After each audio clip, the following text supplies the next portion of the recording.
Hey guys, it's G-Jet here, and it's time for part three of the Aircraft Evolution Design Series. Today, we're going to be looking at aircraft from 1940s to the 1950s, and how aircraft design has changed. And we're going to see a lot of aircraft in this video about how long it took, you're going to see how long it took to get here from the 1906 to today. Well, let's get started, shall we? This is the Taylor craft, one of the Taylor craft airplanes. Now you're saying, G-Boss. It looks like the Piper again. It looks just like that. It looks like the Piper. Well, that's because, once again, Taylor Craft was part of Piper back then. It was a subsidiary to Piper, so they made Piper J. Cub-esque aircraft. But this Taylor Craft has something that, that the Piper itself, the Piper J. Cub wouldn't really have back in the 1930s and 20s. You're not going to believe this, folks, but this airplane has something revolutionary. Where you're going to see, now you can see here, we're still, if I can get the camera to work, we're still a tactical, we're still a tail dragger. We have our little rudder, we have our little tail wheel here. Look at that. We got lights. Lights are starting to become a thing, as you can see, as I flip the camera around. And you can see we're starting to become an enclosed cockpit, sort of like the Ava. Now you're probably saying, "Gee, boss, it's not like the Ava. It's like the Piper." Well, you got to remember, this is a little trainer plane, or a sport plane, or a general aviation plane. So, yeah. Now you're saying to yourself, "Gee, boss, why does it have the little British markings on it? And it's got the North American registration here." Well, this is just a paint scheme for this airplane, so don't worry about it. But you could pretend that it's RAF colors. You can pretend. But this airplane has something that some of the other aircraft that we saw before. Excuse me, guys, I'm having ice cream pop as I'm talking, as I'm doing this. I know you guys are like, "Gee, boss, put the ice cream pop down and entertain us." Well, I will in a minute.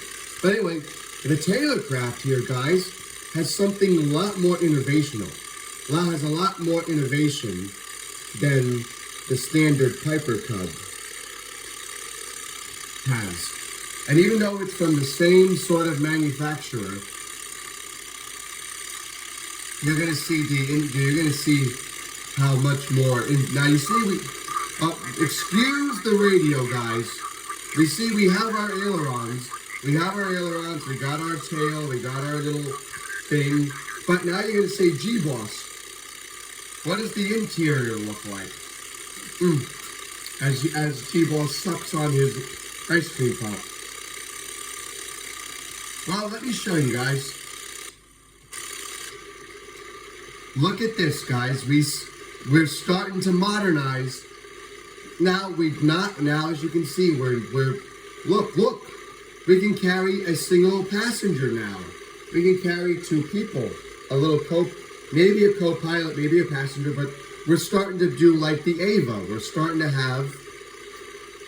get seatbelts. And we got our little, I guess this is a flight log. We got our flight log book right there. And of course, we're in our enclosed cockpit. We're all metal now. Now you see, we still have this little rudder thingy here. Now you see this, guys. Oh, I'm gonna tell you about this. I accidentally showed it on, but don't look at that. Don't look at that. We're gonna get back to this in a moment. This is a great innovation from. Oh, let me go up a little bit. You guys can't see it. This is a great innovation here from when the Piper and the Ava first flew. This is a great innovation. I'm going to talk about it in a minute. But you can see here, we still have our same instrument panel. We still have our same instrument panel. Look, we have a sliding window now. Look, we can open the window. Look at that. We can open the window now and stick our hand out. Well, not really. We don't want to get our hand chopped off by the propeller, but you can open the window when you're parked at the terminal or at the general aviation ramp. So we got movable windows now. We're starting to get a little more innovative. We have our parking brake as usual. I'm gonna just pretend to use it. And then we got our little engine countings here. And look, you're probably saying, oh, G-Boss. Oh, G-Boss, G-Boss, G-Boss, G-Boss. Oh no, we're not a yoke.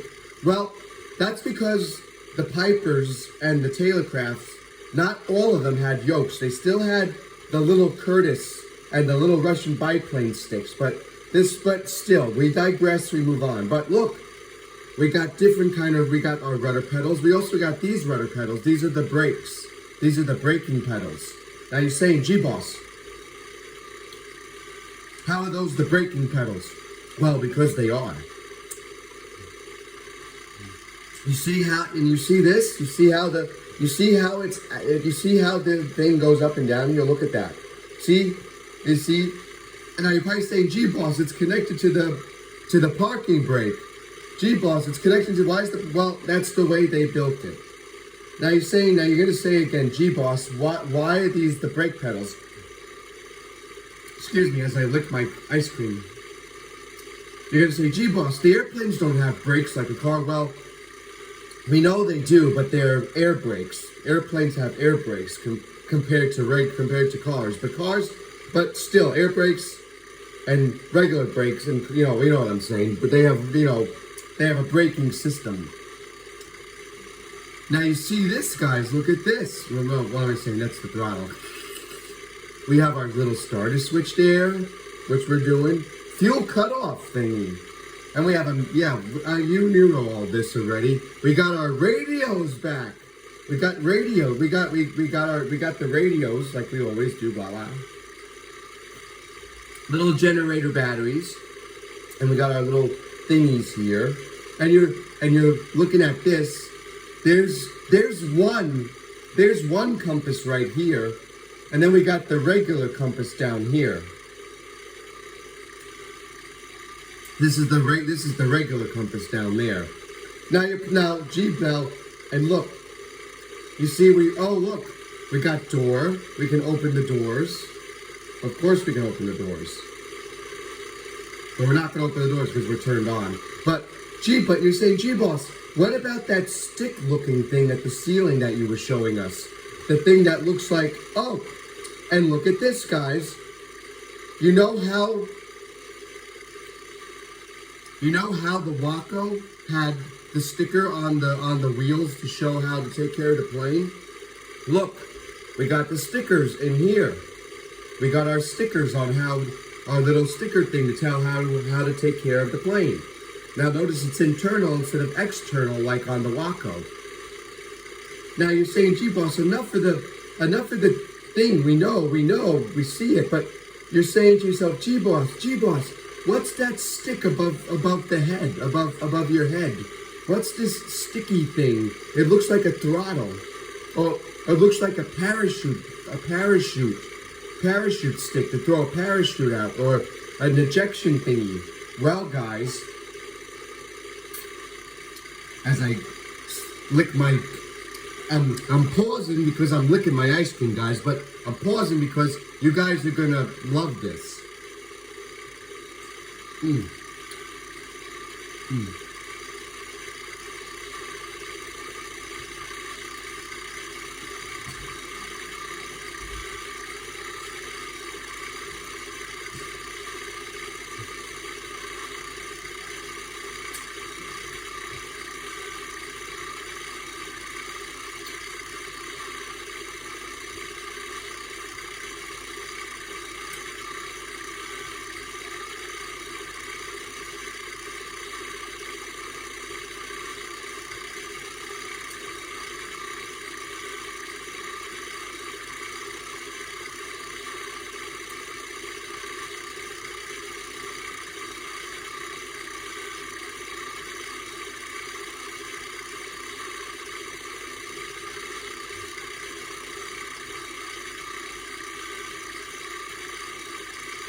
Hang on, you guys. I'm licking. Don't worry, guys. I'm right here.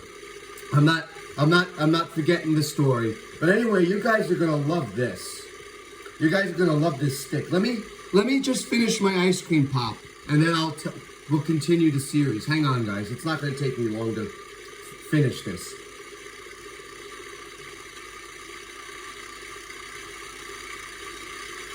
So anyway, you're gonna love this stick thingy, guys. You're gonna love it.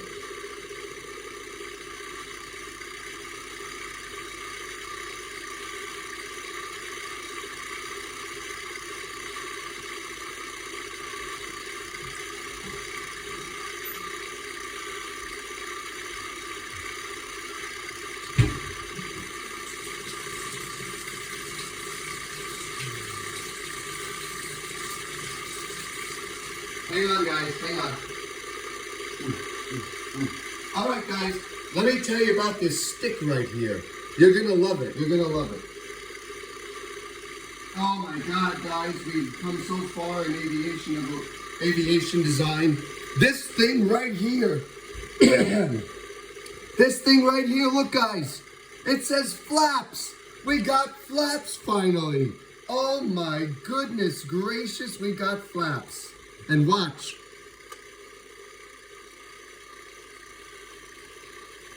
Look at, oh, it went down to the window. Look at that. Let's look at our flaps outside. Look. Look, we got flaps now. Now we can jump into the air a lot faster. Look at this. Well, let's look at the innovation here. Watch. Look at this guy. Look at this guy. Watch what happens. Look how fast we've come. Look, we're up already. Look at that, guys. Look, we're not even on the runway. Oh, we're going down a little bit. Look at that. We got flaps now. Look. Look at the innovation here. Look at the innovation, guys. Look how far we've come since 1906 and 1928. Look at this, guys. Look.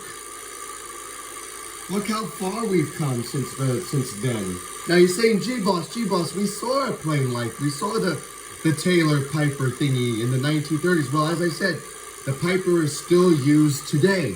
Now watch the flaps go up as I put them up. Watch. Now you're saying, gee boss, does this have a counterweight? Look, it's flying. It's got a counterweight. That means it's stable in the air, and I can go back and forth. Now you're saying, gee boss, can you do a barrel roll? Well, no. I can try, but this thing's gonna get out of whack. But look how far we come. Look how far we come in innovation. Look at this, guys. An all-metal plane, monoplane, high-wing monoplane. Now you're gonna say, gee boss, high-wing? Yeah, because the others were a high-wing monoplane. This is also a high-wing monoplane as well, but yeah, but still, and look, we got a more powerful engine now. We got the Piper engine in the tail. We got the Piper engine back, so we got a more powerful engine. We got our radios still. We got radios. We got opening doors and everything. We got our new flaps right here. We got our flaps that we can go up and down, so we can come in gently instead of going ah. And we got all our gauges here from the early 1920s still around, and 30s. Look. Now you say to yourself, gee boss, yeah, this is gee boss, this is great. We're loving it. We like it. But gee boss, why does the Taylor plane and the Piper plane, why are they identical? Why are we going back to the Piper day? Well, that's because this guy's been around for a long time. Now watch the flaps, guys. Watch the flaps. Watch this. Oh, sorry, the camera's spit out there for me. But watch what happens when I decrease the throttle. Watch how the flaps actually glide the plane. Look how it keeps the plane in the air. Even though we're diving down a little bit, you're like, gee boss, pull up, you're diving down, but the flaps keep the plane from going shh. Watch this, and we got brakes. The tail wheel is a braking tail wheel. We got our braking tail wheel still, even though we're still a tail dragger, but still, we've come a long way since 1906 and 1928. Look at this, guys. Look how far we've come since then. And you're saying, G-Boss, yeah, but G-Boss, it still looks like 1930 technology. Well, that's because 1930 technology went into 1940 technology. The 1930s and 40s were almost nearly identical until World War II, when more modern planes came out.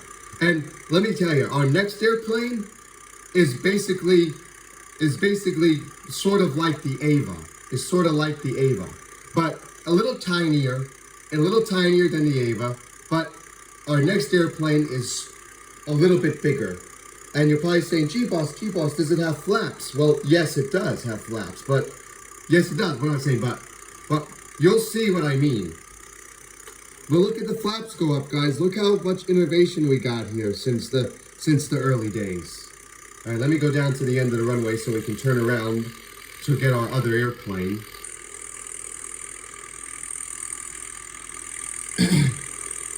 Yeah, but look at the innovation here, guys. Look how much we've come since 1906 and 1928, since the Blériot, the 14 Biz, the rigid aeroplane, the Wright Flyer 3, and the other one. Oh, I did say all four of them. What am I saying? Ha ha ha ha. Oh, and the Handley Page. Yeah. Look how far we've come since then. We've got flaps now. Isn't that a good thing? We got flaps, so we can set our, so we know how. So we know. Some of you guys are like, yeah, G-Boss, we know. It keeps the plane. So that way the plane can fly high. So that way the plane can get off the ground easily. Yeah.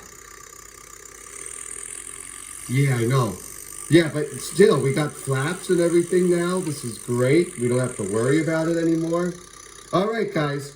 Now, this is 1940. This is 1940.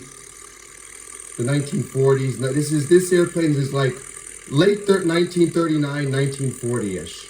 Now, some of you guys are going to say, oh, well, yeah, but it's 1930s almost. Well, we're starting in 1940, and we're going to end in 1950. But we're also going to be looking at some experimental plane. An experimental plane that really defies the purpose of aviation. Now, our next airplane, let me go get it. Let me go get our next aircraft, guys. This one gets it like the Piper and the little Taylor plane here. This one gets it just as right.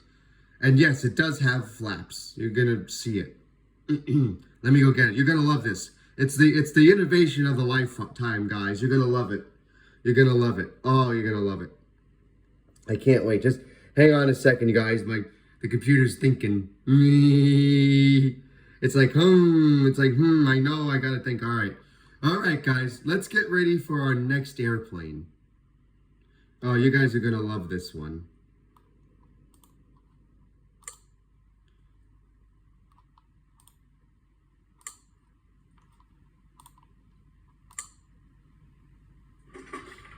All right, guys, you ready? Here it is.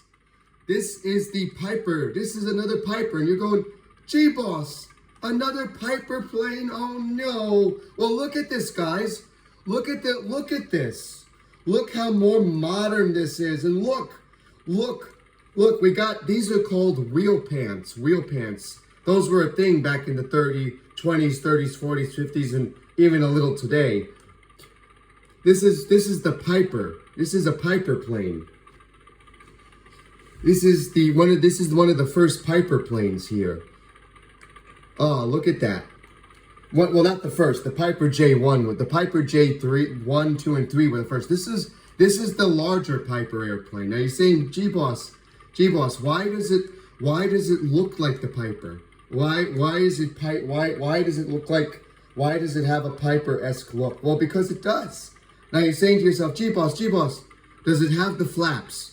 Besides the ailerons and the tail wheel. Yes, it does have the flaps, but you can see where it's a little bigger. It's a little bigger from the Piper J Cub we saw and the little Taylor plane. Now you're saying to yourself, G-Boss, we're looking at it. It's got a wooden propeller. Well, metal propellers we're still in the works. They were experimental at the time. So we still had little wooden propellers. We still have some wooden propellers today on some of these airplanes. Not a lot, some. But as you can see here, we got our landing lights. We're still a tail dragger and everything. But as you can see, we've modernized. We've got the more modern aircraft shape. We got the more modern cockpit. We're getting into a more modern cockpit shape. Look at this. We got our more modern interior cockpit shape. Look at this. We got the teardrop shape of the aircraft. We're starting to get more aircraft-esque. And yes, we're still a monoplane. We're still the high wing monoplane. But still, we digress and move on. Now you're gonna say, gee boss, does the inside look like the last one? Let's check it out. Yes, it's a little different. No, it's a little different. We got a little keychain here swinging around. Don't ask me why. JS. That's cute. But look, we got the same gauges as the other one. We got our canopy. Oh, that's a canopy thing. That's the door opener, excuse me. Sorry about that, but we still got our instruments and everything. We got this. We got ignition switches. We got all these now.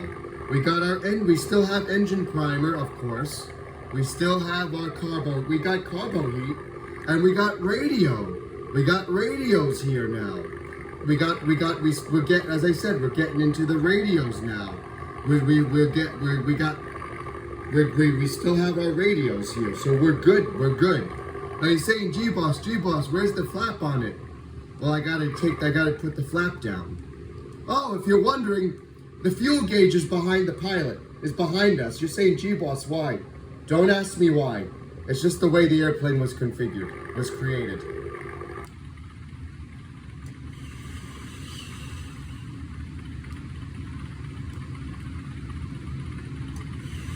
Oh, guys, look.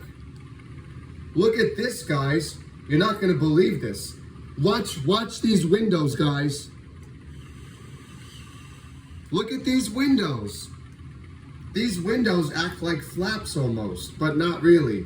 But still, we do have flaps. We do have flaps, but as you can tell, those windows are sort of like the flaps. Now you're saying, gee boss, how the heck are those windows flaps? They can't be flaps. Well, let's pretend that they are. Let's pretend they're flaps, okay? Let's pretend they're flaps, okay? We'll just pretend. But let's get this thing in the air. And look how fast we're going. Look how fast we are.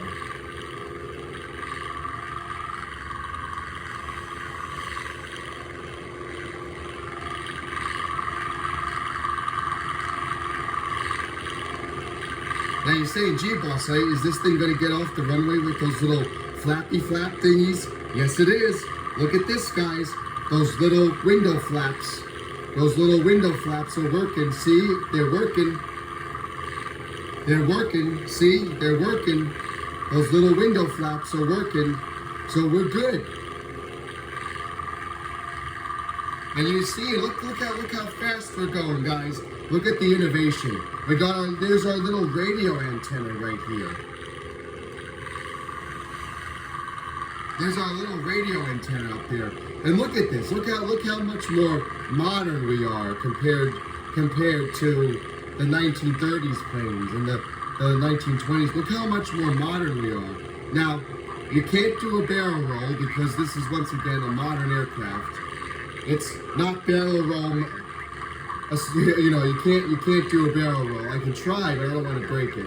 But as you can see, we still got our Piper engine. But it's a more powerful Piper engine now than the little Taylor Piper craft, than the little Taylor Piper we had. Look at this more powerful engine, and look at our cockpit. Look at our enclosed cockpit. We're a full enclosed cockpit. We're not in the elements anymore. And we also have, if you're wondering, you're saying, gee boss, do you have a little windshield wiper? No, there's no windshield wiper yet. We haven't gotten to the windshield wiper age yet. But look how fast, look at this. Now it's a little slow, It's a little slow, but still, we digress. But as you can see, it's more modern shape. We got the more modern airplane design. We got the more modern cockpit design. We're starting to get that little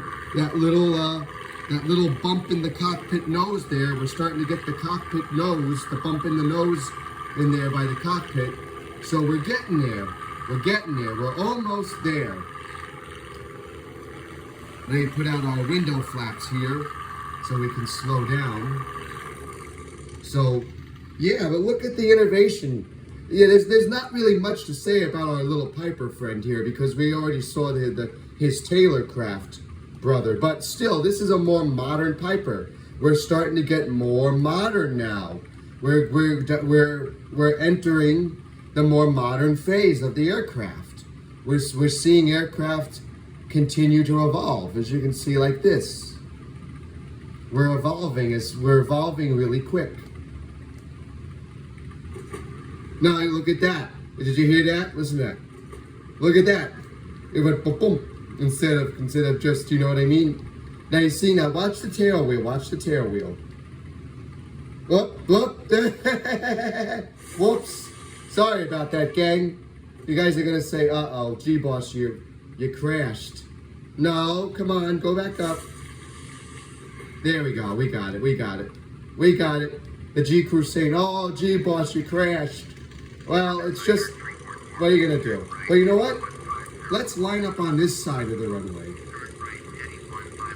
We're already at the edge of this runway. Let's line up this side of the runway. Let's turn around and go the other way with our next airplane. Now, our next airplane is gonna get everything right.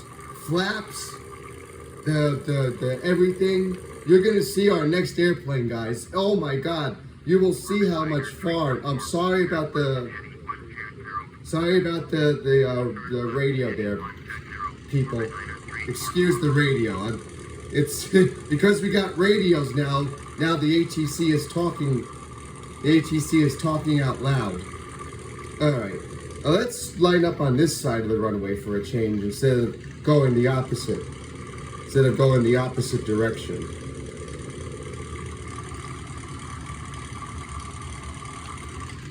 All right, guys, let's get our next airplane. But you can see how much advantage, how much we evolved. Hang on, guys, give me a sec.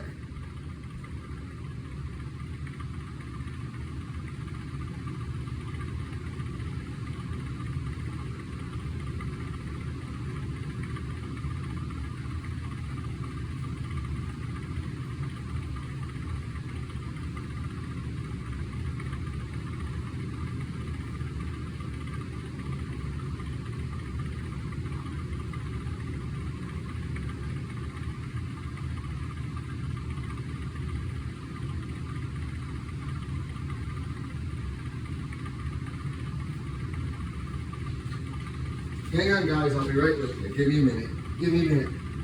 Be right with you guys.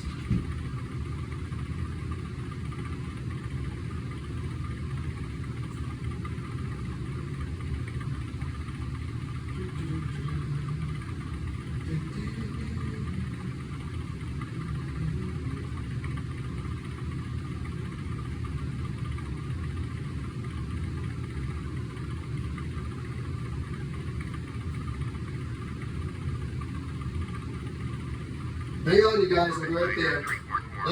Excuse the radio because we got radios now, remember that.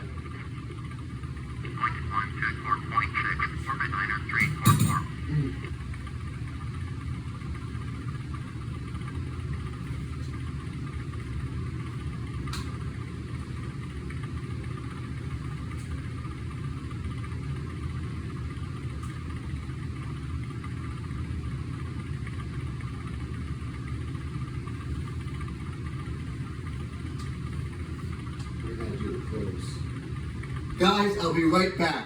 The series is going to continue. Give me a minute. Just keep looking at the Piper. But G-Boss, we got to continue. We're going to continue, guys, in a minute.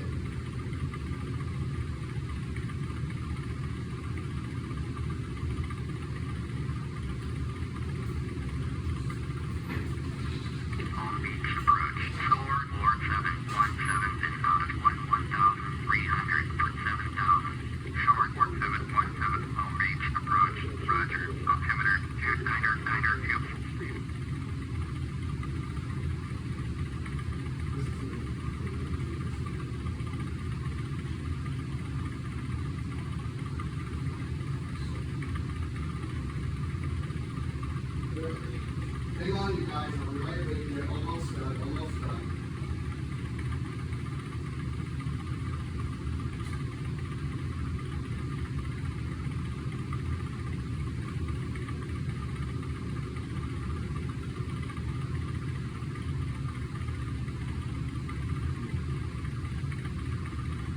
Hang on, you guys. I'll be right with you. Hang on.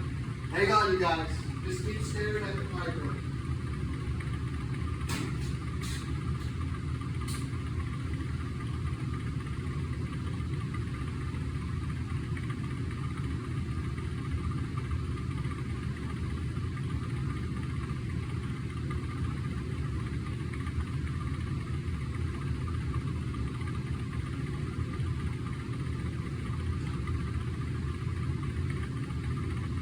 You're right with you guys. 717, turn right heading 135.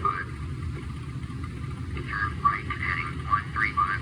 Store or 717. Be right with you guys. Almost done, almost done. I have stuff to do while I'm doing the series. Sorry.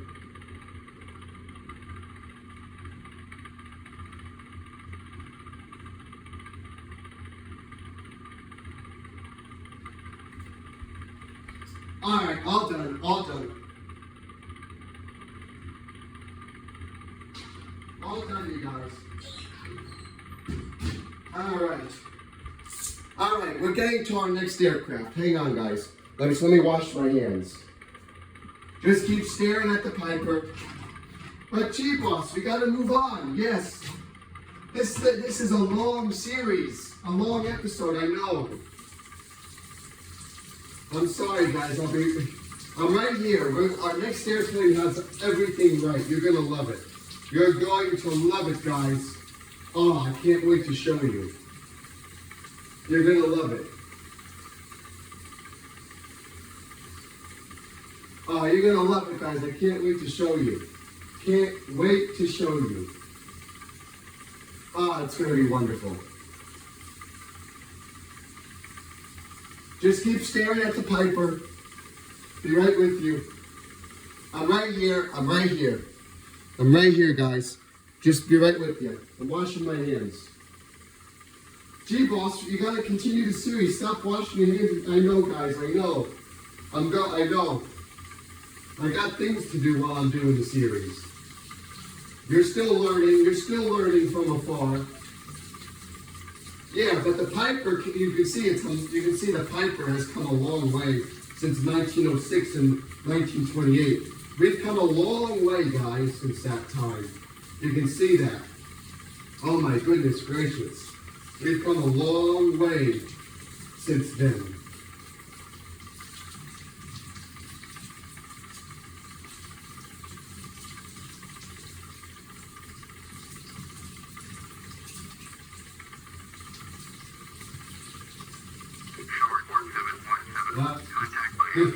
Radios. 132.15. Store or 717. Hang on, guys. Almost done. Almost done.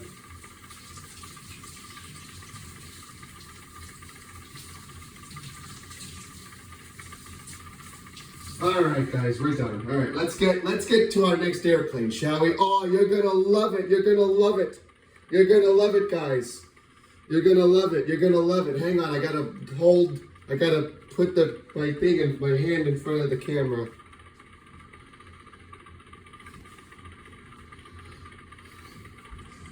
All right, guys, let's get to our next airplane, shall we?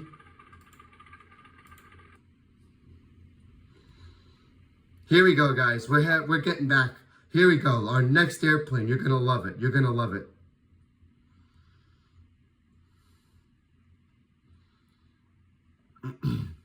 Here it comes, guys. You guys are gonna love this. You guys are gonna love this.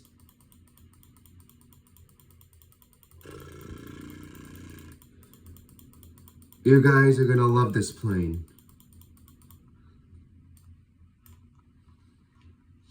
You guys are gonna love it. I can't wait to show you it.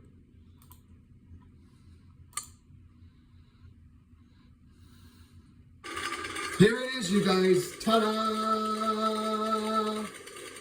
Why is the propeller blacked out? Come on. Look at that, guys. Oh, the wheels are blacked out too. Okay. Look at this, you guys. Look at this airplane. Look at this airplane. Look at this. Look how far we've come. Look how far we've come in innovation. This is the Spartan Executive. And you're saying, what the heck? What is Spartan Executive, G-Boss? Well, I'll tell you in a minute.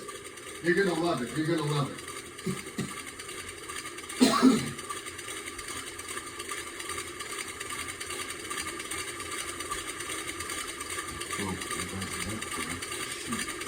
Hey, they're gonna hang on, guys. They're saying, G-Boss, oh my goodness gracious, it looks like the Piper again, but it's not. We're a low wing monoplane. You see, we got a low wing. We got a low wing monoplane now. We don't have the high wing. We're a low wing monoplane, and we're larger, just like the Ava. We can carry past. We got a passenger cabin. Look at that. We can carry people like the Ava. Look at this, guys. Isn't that more innovative?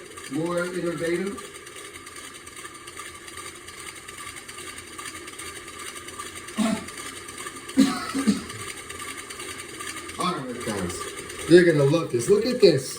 Look how far we've come since the 1930s, since the 1906. Look at this. Look at this. We got a more powerful engine now. We got lights.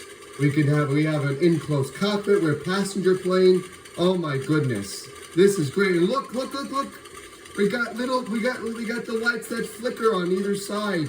Look. We got the little flickering lights now to tell the people in the air and when we're landing. Look at this, guys. Now you're saying, G-Boss. Well, what does the inside look like? Would you look at this, guys? We got the same thing as the Ava. We got the same thing. This is a pitot tube right here. This is a pitot tube. Pitot tube right here. That's our pitot tube. Look at this. It looks exactly like the Ava. And yes, we got a yoke again. You can barely see it. My deepest apologies. You can barely see in here. But we got a yoke. We got all our instruments and everything. We got everything that we could ever need. And now, as you can see, we got passenger. We don't have passenger. Sorry, it's a black cabin. But you can see how much more effective, how much more look at this. We're a low wing monoplane now. We're not high wing anymore. Look at this. And we got all our gauges from before. We got everything now. And you see it says Spartan right here. Spartan Executive. This is our little stamp sticker there. How to take care of it and everything. Look at that. And let's see what else we got here. We got our radios down here. Look at this. Let's see, do we have... I don't know what that is. And look at this, guys. We got autopilot.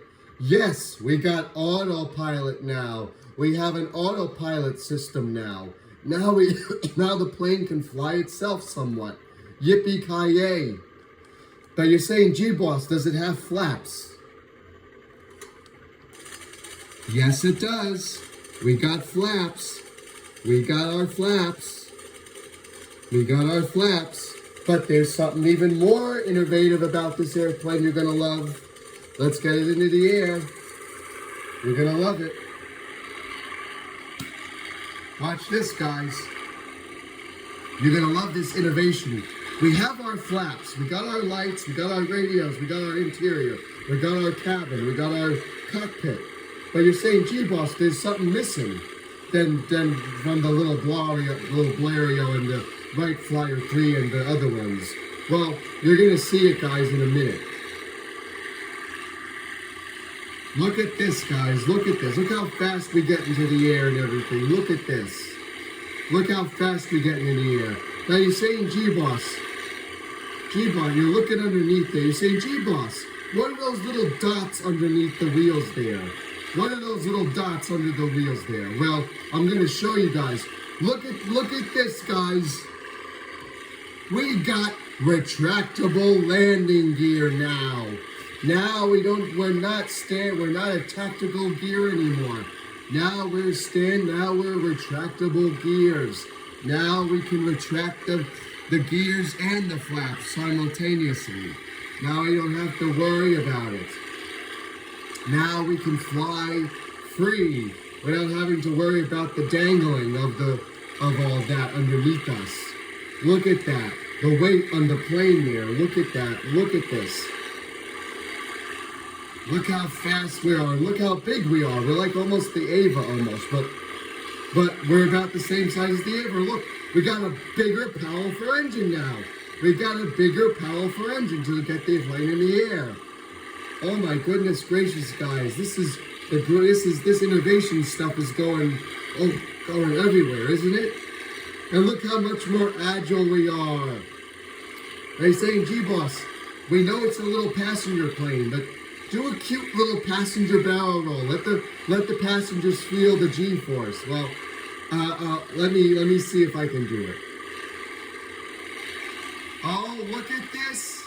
A passenger airliner is barrel rolling. Look at that! Oh my goodness gracious, guys! Look how much innovation we got here. Look at this. Now you're saying, "Gee, boss, what about the autopilot?" Well, we'll do that soon. We'll do that. We'll go a little further out with our next airplane, but you're going to see the innovation. Our next, you're probably saying, gee boss, this is so exciting and everything." It is exciting, isn't it?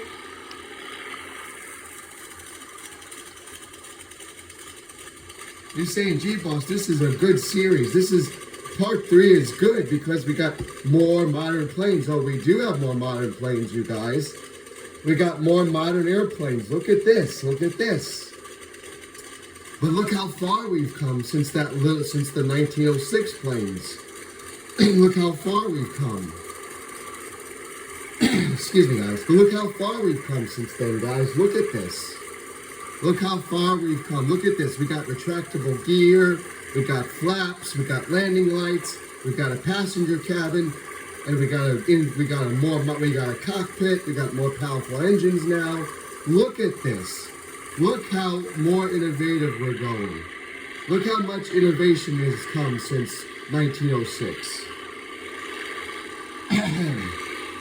Now you're probably saying, gee boss, you're saying to yourself, gee boss, well, it's great. We can't believe how far we've come. I know, but look how far we've come since that little Taylor Piper plane. Look how far we've come since then.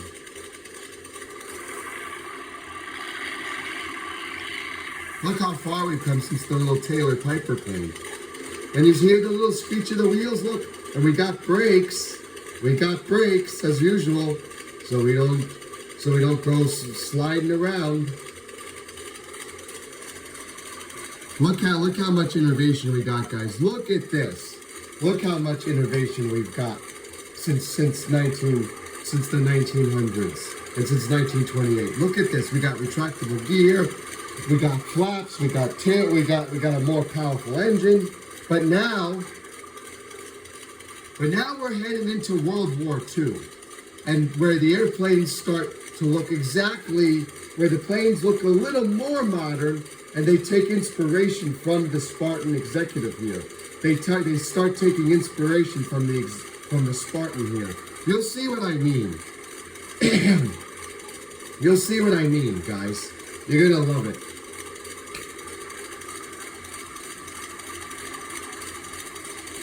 You're gonna love it, guys. I can't wait. I can't wait. You're gonna love our next airplane. Even though now we're heading into World War II, you're like, oh no. Well, yes.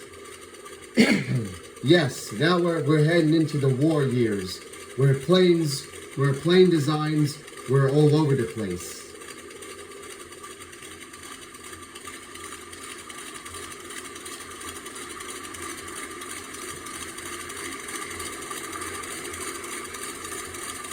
You're gonna love it, guys. But you guys like the Spartan, don't you? Isn't this a more technological aircraft than 1906?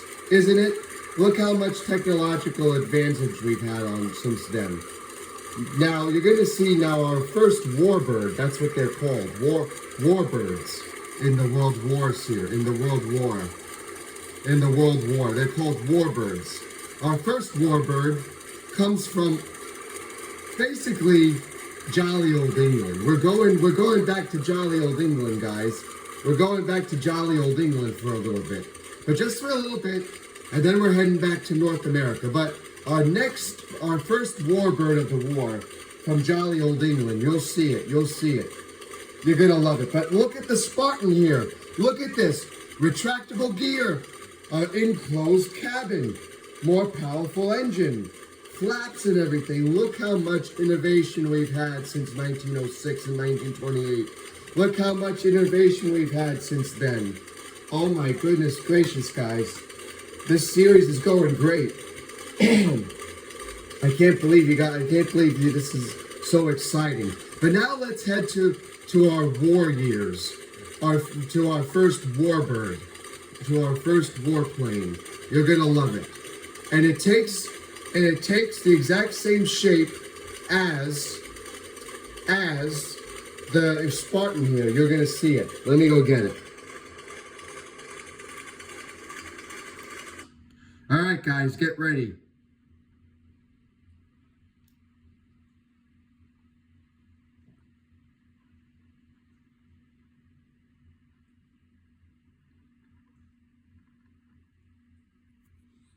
Hang on, guys, hang on.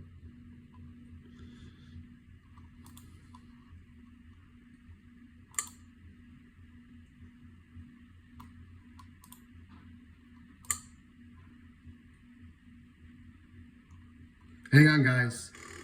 All right, guys. Ta-da! You're like, gee, boss, wow, we know what that is. Yep, this is the Spitfire. One of the world famous World War II airplane fighters of World War II, next to the North American plane that we're going to see after this.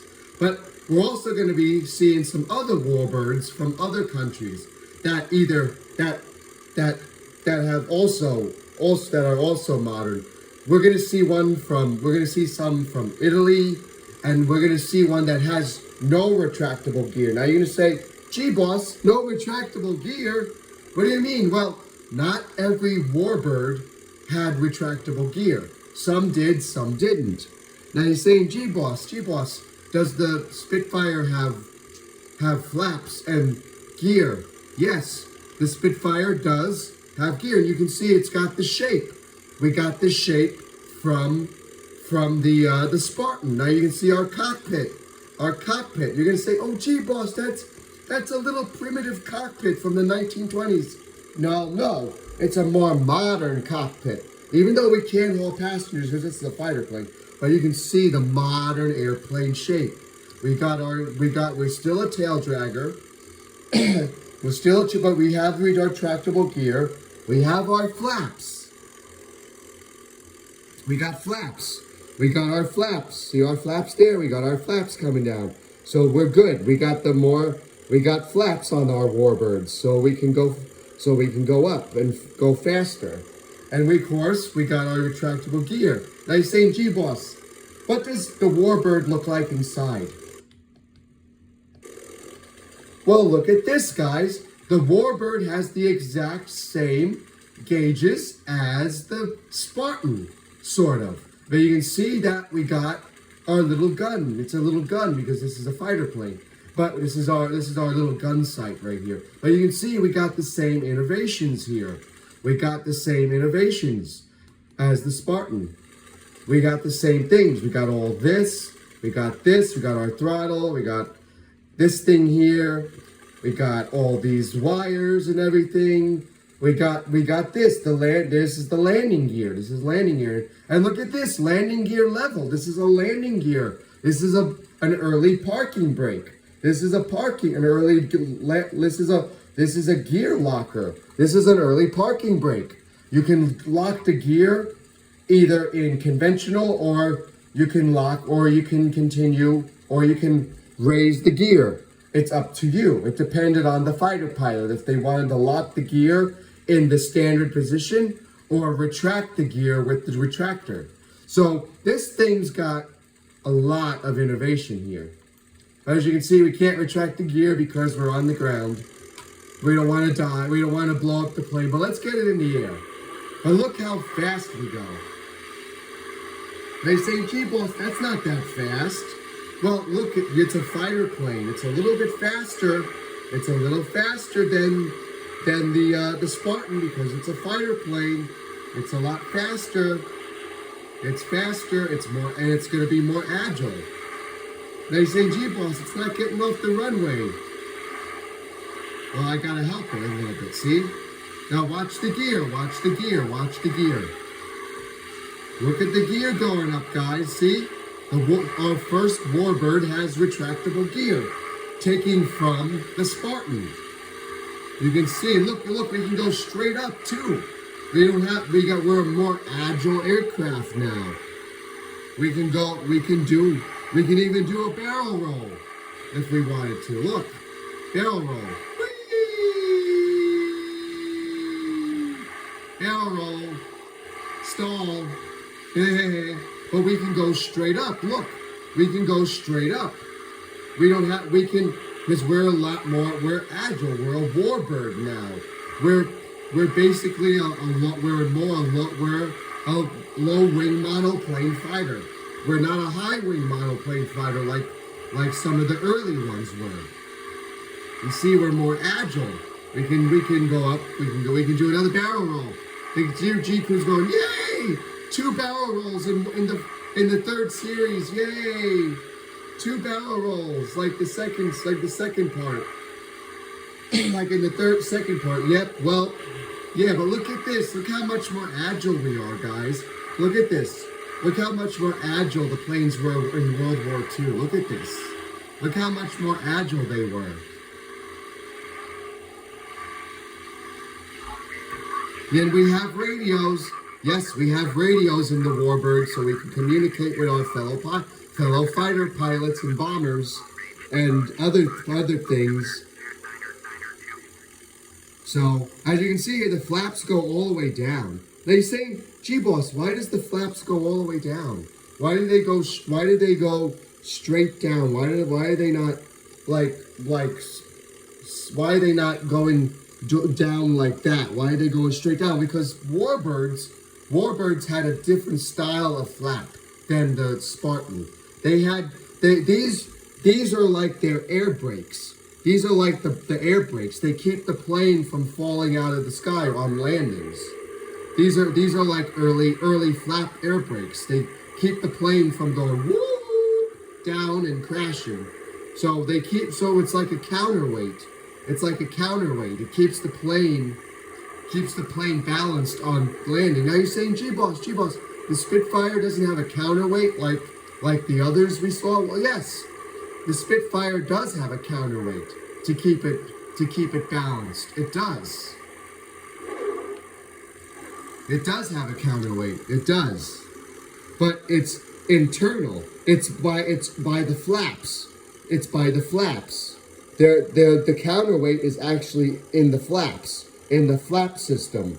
That's where it's not in that little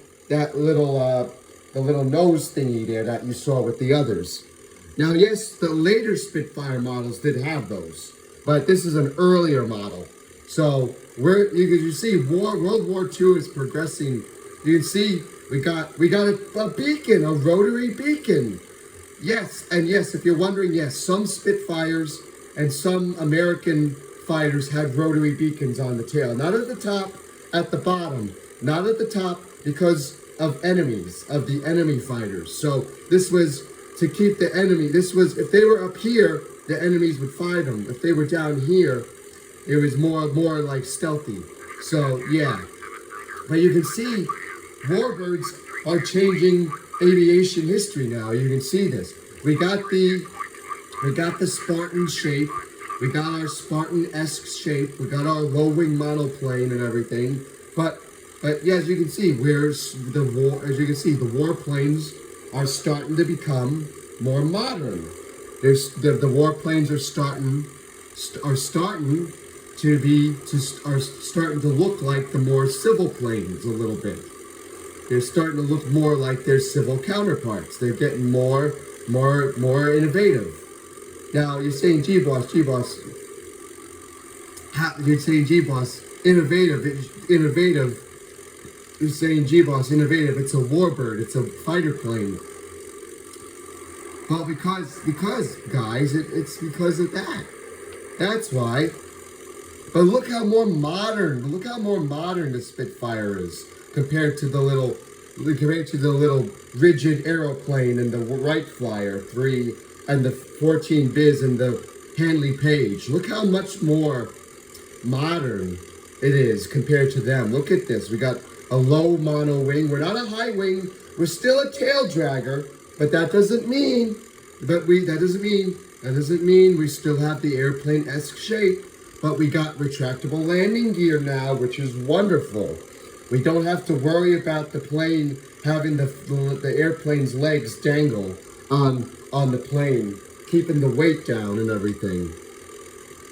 Now our next airplane gets it right. Gets it just as right as the Spitfire. Let me go get it.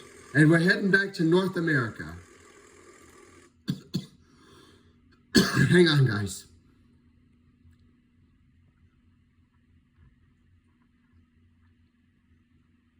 Hang on, guys. I'm getting it.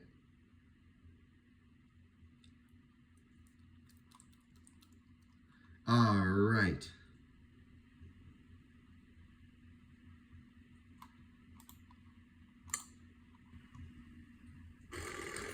Here it is, you guys.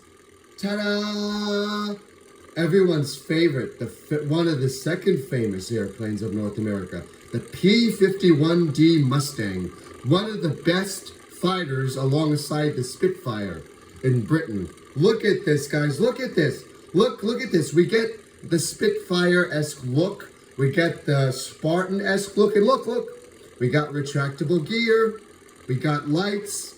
And if you're saying, gee, boss, does it have flaps? Oh, it's got flaps, all right. Look at the flaps very slowly coming down. The flaps are going down slowly. Look at that, guys. The flaps are going down slowly. Look at this. Look at this.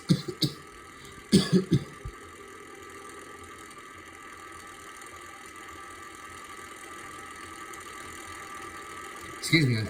Look at this, guys. Look at the flaps going down. Look at that. Look at that. You can even hear them going down. Look at that. Wow.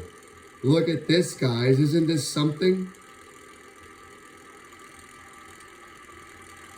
You're saying, gee, boss, that's a long flap. The flaps are going up, so they're going down. Well, now they're down. But look at this. We got flaps. We got a more modern airplane shape. We got the Spitfire-esque look. We got the Spartan look. But look, we got the North American engine compared to the Rolls-Royce engine. But actually, this is the Rolls-Royce engine. Duh. This is the Rolls-Royce engine. This is the Rolls-Royce engine, guys, inside the Mustang.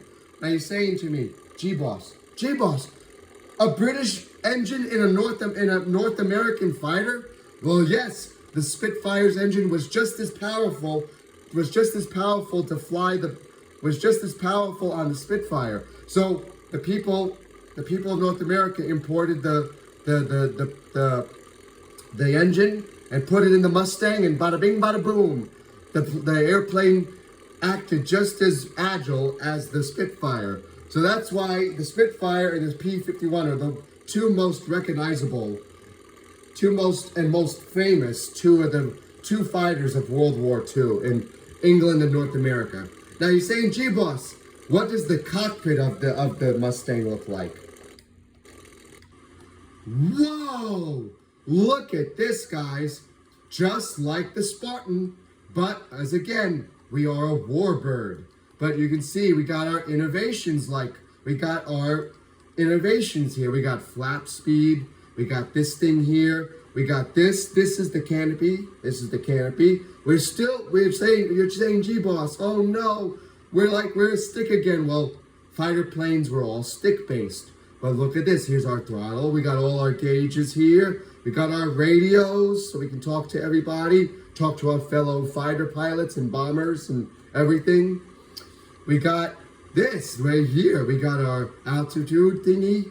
We got this guy down here, landing gear. There's our landing gear. We got rudder. We got all this innovation thanks to the 1920s and 30s. Look how much far we've come. Now, let's get this thing into the air. Oh, look at that. You see the little jerk there, guys? Look. Look how fast we're going, guys. Look how fast we're going. Oh my God, we're going fast. Look at this. Oh my goodness gracious, guys. We're going super fast.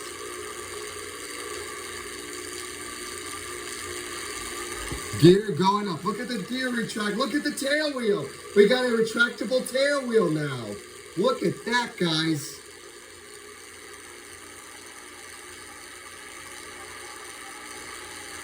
Look at this, guys. Look at the innovation of this thing.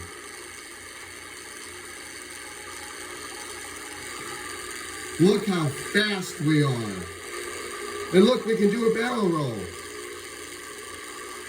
And you're going, oh my goodness, G-Boss, that's 3 barrel rolls. Oh my goodness, that's 3 barrel rolls. That's right, guys. 3 barrel, but let's make it 4. Look, let's make it 4 barrel rolls. Oh my goodness, look how fast we are. Oh, we're more agile. Look at this. Look how far we've come since 1906, guys. Oh my goodness gracious. Look how far we've come since 1906. Wow, look at this.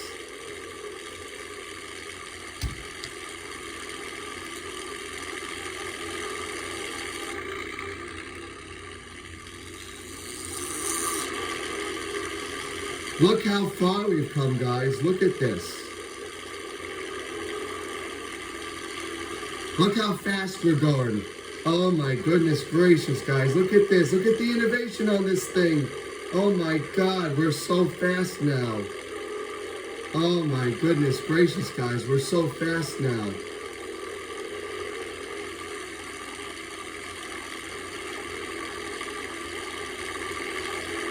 Wow, look how agile we are. Look at this. Look at this. Look at this. Look at this. With the tractable, we got the retractable tail wheel. Isn't that cool? We don't need, look at this. Watch the gear, look at that. Look at that, guys. We got retractable tail wheels now. We don't have to worry about the tail wheel dangling anymore. Oh my goodness gracious, look at that, guys. Look how much more fast we are. Look at the innovation we've gone through since 1906. Isn't that cool? Look at this, guys. Look how far we've come. Look at this. Now, our next aircraft comes from Italy. And you're going to say, Italy? You're going to say, yep, our next airplane is from Italy. And get this, the innovation on that one, my goodness, you're going to love it. You're going to say, G-Boss, is just as fast as the Mustang and the Spitfire. Oh, just as fast. But it's a lot bulkier. It's a lot heavier. But you're going to love it. I can't wait to show you it. It's coming up next. But look at the innovation of the Mustang. We got retractable tail wheels. Oh, my goodness. Oh, we're crashing. We crashed, guys.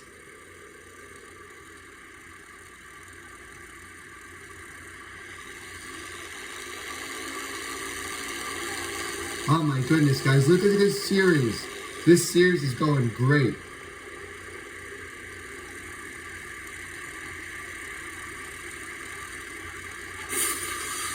Bounce. We're bouncing on the runway, guys. Hang on. Oh my goodness gracious, we're bouncing on the runway. You're saying, G-Boss, you're bouncing too much, I know. Well, this is the other runway right here, so we'll do this one.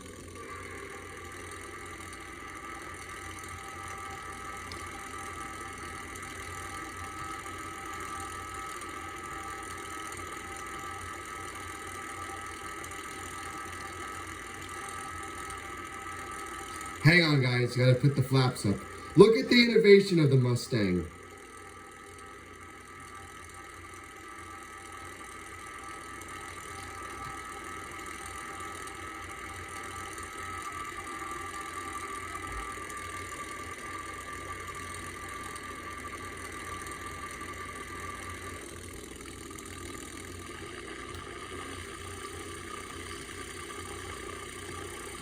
Look at the innovation of the Mustang here. Isn't this cool? We got retractable up. Oh my goodness gracious, guys. Hang on. The Mustang's very fast. Hang on, guys. We got to get centered on the runway. We will. All right.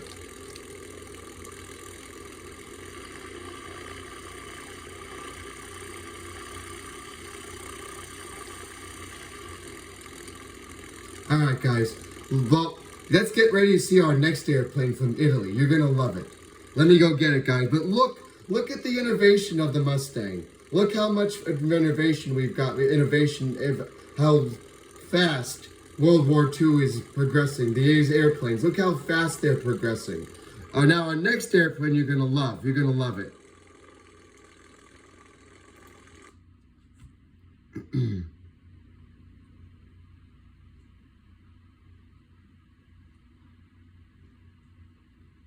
Get ready, guys. You're going to love it.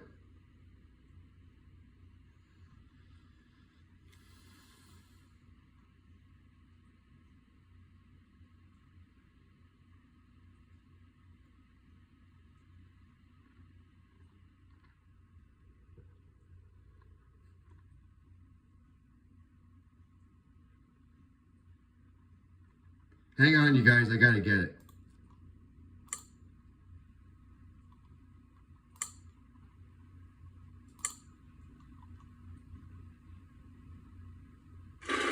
Here it is, guys, our next airplane.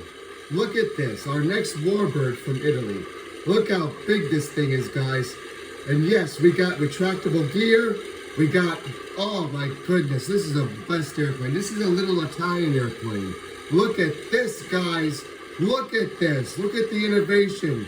We got our cockpit with, oh, more powerful engine. Oh, look at this, guys. And yes, we got flaps, and they're coming down slowly.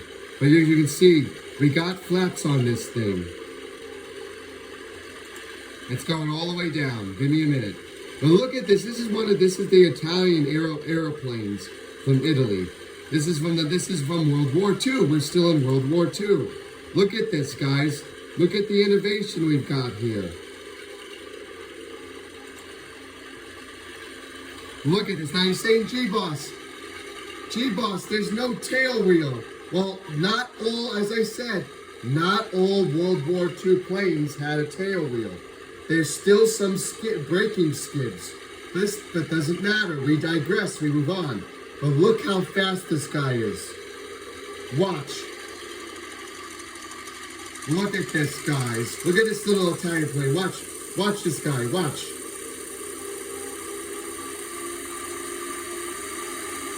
Oh my God, but look at the cockpit inside, guys. It's the exact same thing, a little different, but look. It's the exact same thing as before. We got our little gun turret here, but look at the cockpit. It's still the same cockpit design. Watch the gear go up, watch the gear. Look at that. Wasn't that cool, guys? Look how far we've come. Look how far we've come since 1906, guys. Isn't this? And look at this. We got all bunch of things here. We got the same, we got radios, we got this, we got a whole bunch of dials and knobs now. We got this, we got our little cannon. Oh my goodness gracious. Now you put the flaps up.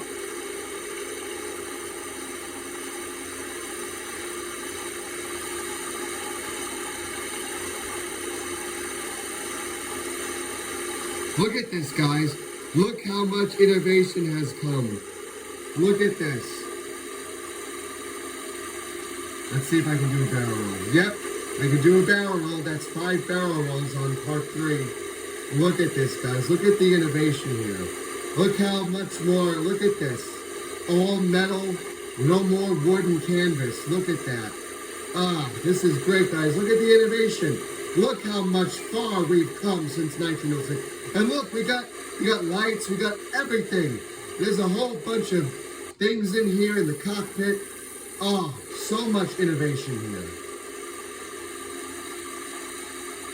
It's so exciting, guys. I'm so happy. Look at this. Look, gear. Retractable gear. And look at the radio. Look at the radio stick. It's also retractable. Yes, you're saying, gee, boss, why is the radio retractable?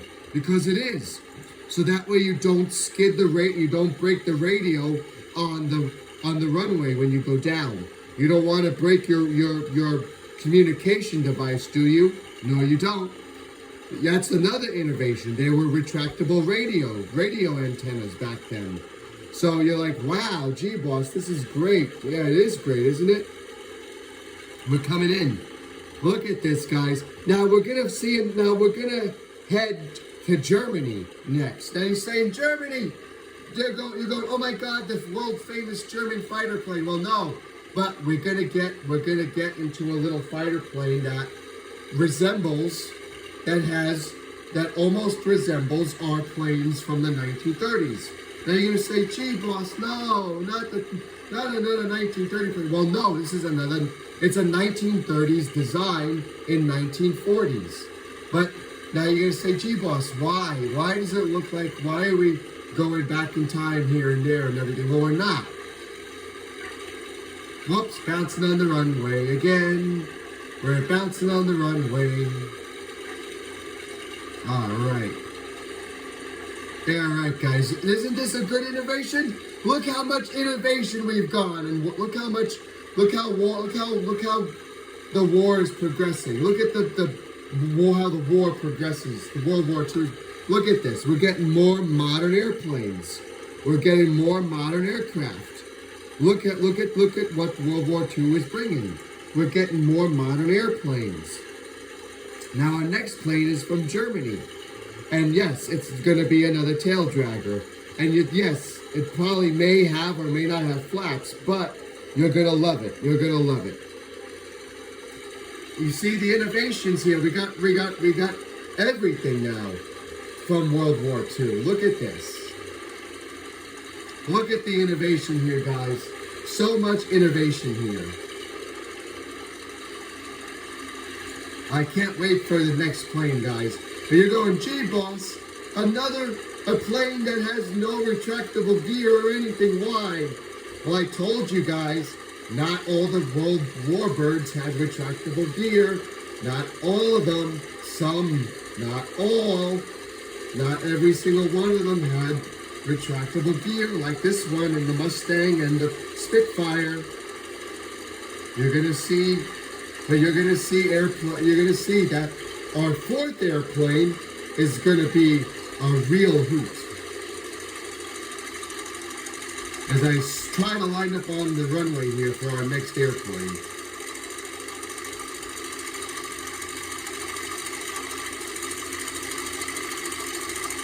I guess that'll do it. Alright, let me get our next airplane, guys. You think this is technological? Well, wait till you see the next airplane. Oh my goodness gracious.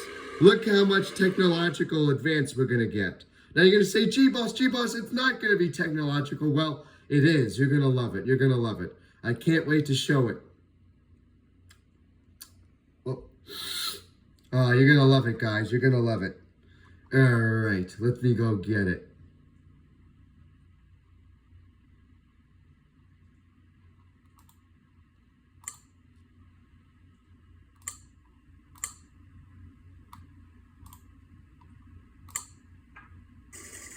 Here's our next airplane, guys. You're like, gee, boss, it looks, gee, boss, wow. But it doesn't, it is a fighter, but no retractable gear. Well, as I told you guys, not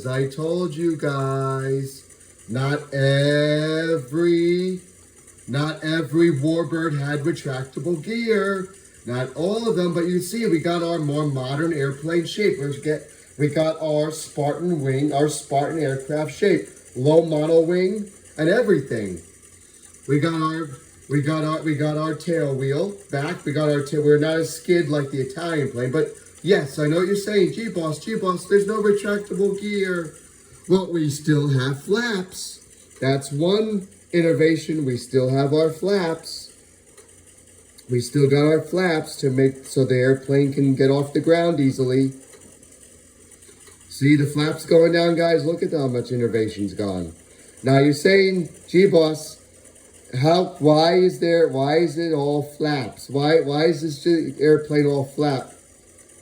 Why does it have the wheel pants? Why does it have retractable gear? Well, let's look at the cockpit, shall we? You're gonna say the cockpit. Look at this, guys. Look at this. Seat belts. We got our little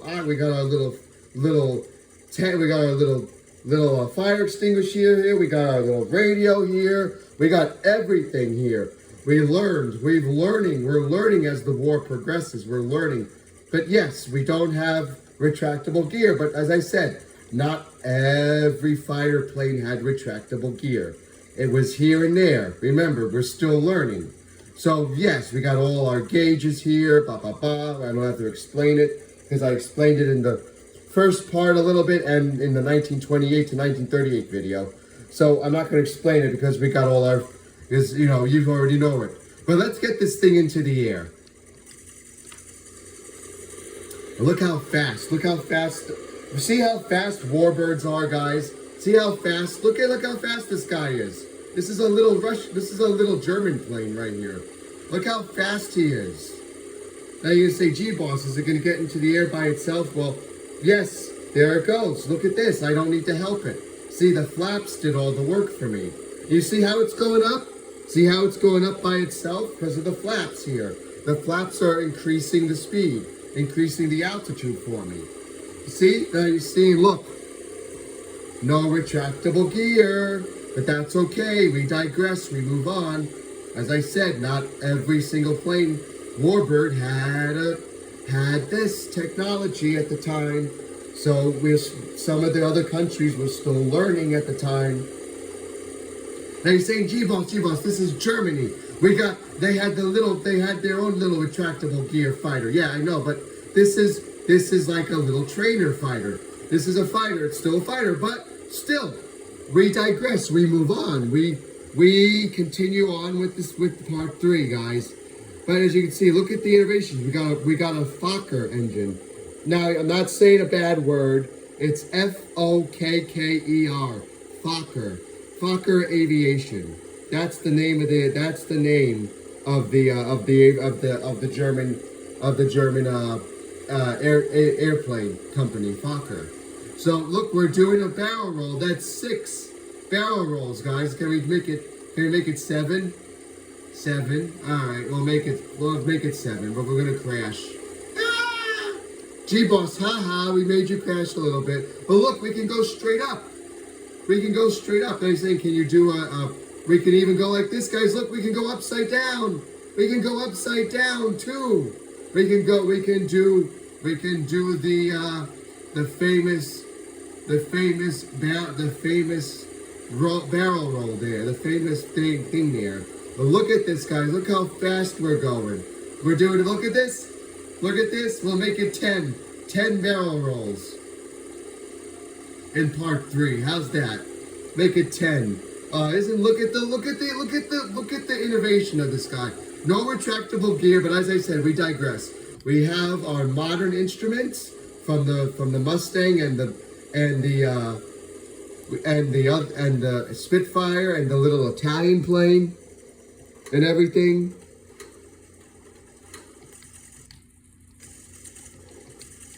Now we're coming down, guys. Look at this. Look at this. Look at this. We can dive down. We can dive down, but we don't want to dive down too much because we don't want to crash the plane. But look at the flaps. Look at the flaps. The flaps are like a balloon. They glide the airplane into the airport because if they didn't have the flaps, we'd be going all over the place. But look at this, guys. Look at the innovation of this guy. We're a more modern warbird like the P-51 and Spitfire and the little Italian plane. We're more modern, but I know we don't have retractable gear, but still, we digress. As I said, this is an early World War II fighter. This is an early World War II fighter before the famous German fighter. So we digress and we move on. But as I said, this is more technological than the 1900s planes. You can see that. We got flaps. We got a tail wheel now. We don't have all that. We don't have all that innovate. We don't have a biplane wing anymore. So we're pretty good. We're good now. Look at this, guys. Look how much more innovation we've got here. And look, we can turn a lot easily. Look, we can like Tokyo drift almost with this plane. Look at this. We're like Tokyo drifting almost. Let me get to the end of the runway and I can turn around. Because I want to use the full length of the runway instead of half of it. You know what I mean? But look at the technological advances of World War II. Look at this. Look how much more advanced we are compared to the early World War I and some of the early airplanes of the day of the time. Now our next airplane, oh guys, our next airplane is going to be wonderful. We're going to start getting into more technological advances with our next airplane. All right, guys, you may think this guy is awesome, but our next airplane is even more awesome. You're going to love it. I can't wait to show you. And there's more innovation with our next airplane compared to this guy. So say goodbye to our tail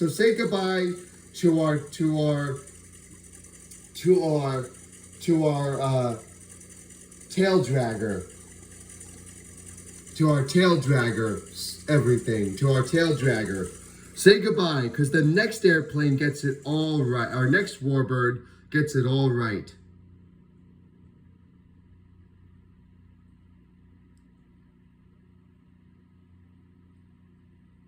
Oh, I can't wait to show you guys.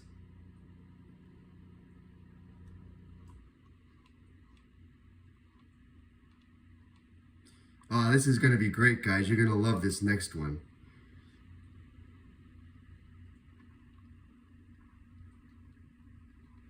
Hang on, guys. I'm just checking to see if I missed anybody. No, I didn't. Good. All right, you're going to love our next airplane, our next warbird, guys. You're going to love it.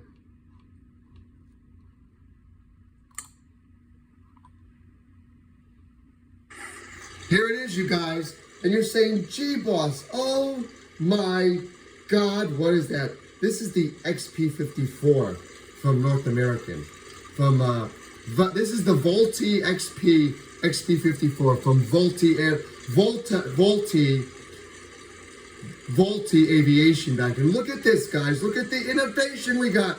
Look, we got a more modern aircraft design. We got the mono wing design that we know and love from today. We got, and look, guys, tricycle landing gear now. No longer a tail dragger. We're no longer a tail dragger. Look at this fighter airplane. Look at this guy. We're no longer a tail dragger.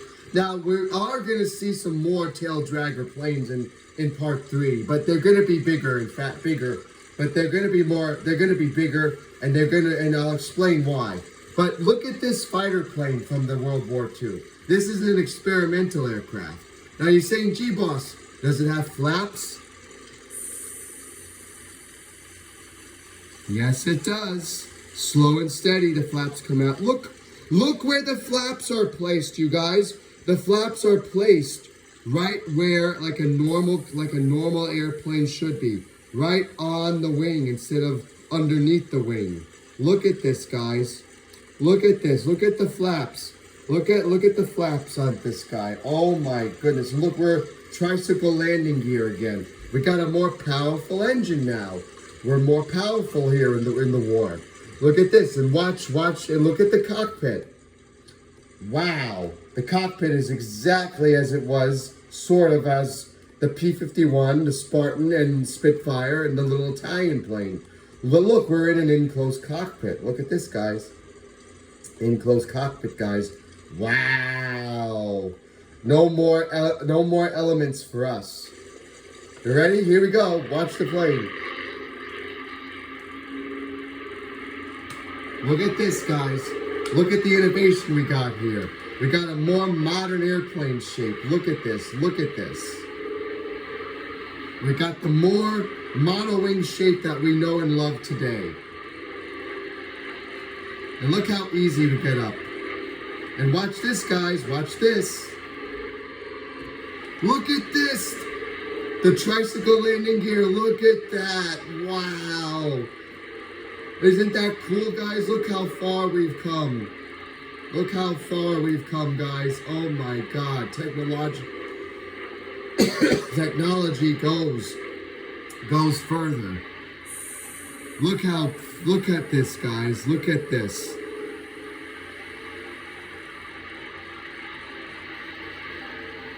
Look at this, guys. Look at this. And look, we're a tandem tail now. We're a tail boom. This is a twin tail aircraft. Look at this. We're a twin tail airplane. A tail boom. Look at that. Look at this. And look how agile we are. Oh my goodness gracious. We're so agile. We can do a barrel roll. Oh my God, we can do a barrel roll. Look at this, guys. Look how much fun this airplane is. And it gets the airplane shape right. It gets the modern aircraft shape. Now you're saying, gee boss, it looks like a jet. Well, that's because it's got a jet fighter-like look. It's got a jet fighter-like look. We're getting into the more jet-esque, jet airplane-esque look. But not, we're still a propeller plane. We're still a propeller plane, guys. This is 12 with the barrel roll. We're still a propeller plane. We're still a propeller plane, guys. But we got our more modern jet-like shape, or more modern airplane shape. We're starting to see the modern fuselage start to come out. But that doesn't mean there were still tail draggers at the time. There's still a lot of tail dragger fighters. Remember, tricycle landing gear planes were experimental, and this is an experimental tricycle landing gear aircraft. This is experimental, guys. So we're learning. We got our jet fighter-esque shape. We're getting into the more modern straight fuselage. We're getting there. But our next airplane, we're heading back to tail dragger territory. And you're like, oh, gee, boss, why? Well, guys, we have to. And we may see a little biplaneage here. And you're like, oh no, biplane again. Well, it's a modern day biplane, guys. It's a modern warbird biplane. But that's going to come up in a little bit. That's actually coming up next. Our next airplane is going to be our little biplane warbird. But you're going to say, gee, boss, we got biplanes already. Well, when we're starting to get into the more jet plane shape, well, guys, that doesn't mean we can look at the planes. We can look at our warbird biplane friends. We gotta include them in this series too, because World War II, there were still some biplane fighters too. Not a lot. Well, actually, there was a lot of biplane fighters, but there was a lot of modern all-metal biplanes. Now you're saying a metal biplane like the Waco in World War II? Yep, and that's our next airplane. Now, but you're saying, gee boss, we're getting into the more jet fighter shape. Well, it's okay, guys. We're in 1943 now. We're in 1943 now. So we're getting close. We're getting close to the more modern jet-esque shape. We're getting there, but we're gonna go back. We're gonna not go back in time. We're staying here in the 1943 to just look at a few airplane designs that changed the war. This guy changed the war indefinitely because of his tricycle, landing gear, and more jet-esque shape. But these other airplanes also helped change the war effort and the design of aircraft. That's coming up next, guys. Oh, I gotta stretch.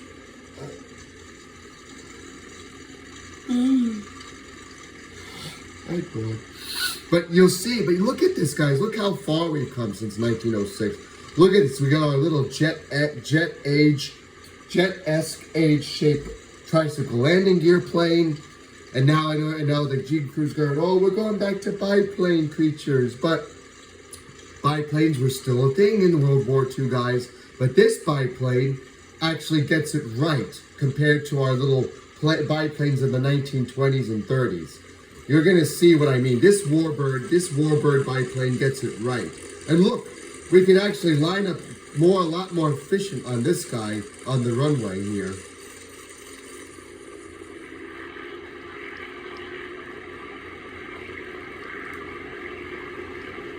Look at this. Look at the technological advances here.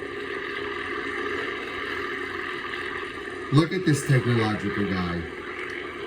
Oh, hang on, guys. We're swinging around. Hang on. But you're saying, gee, boss, why do we got to go back to biplane era? Well, because just for a little bit, guys, just for a little bit.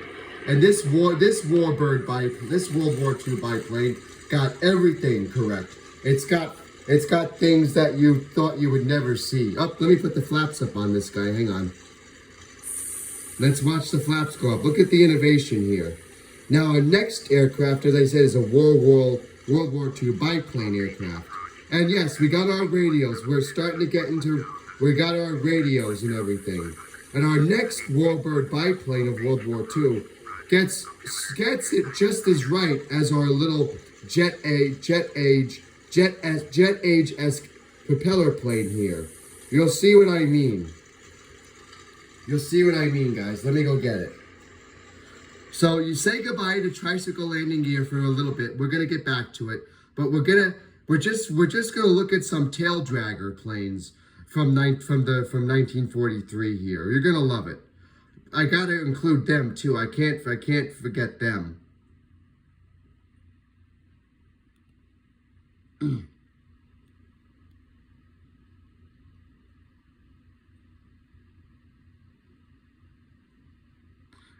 Next Warbird's coming up, guys. You're gonna love it. Oh, you're gonna love it.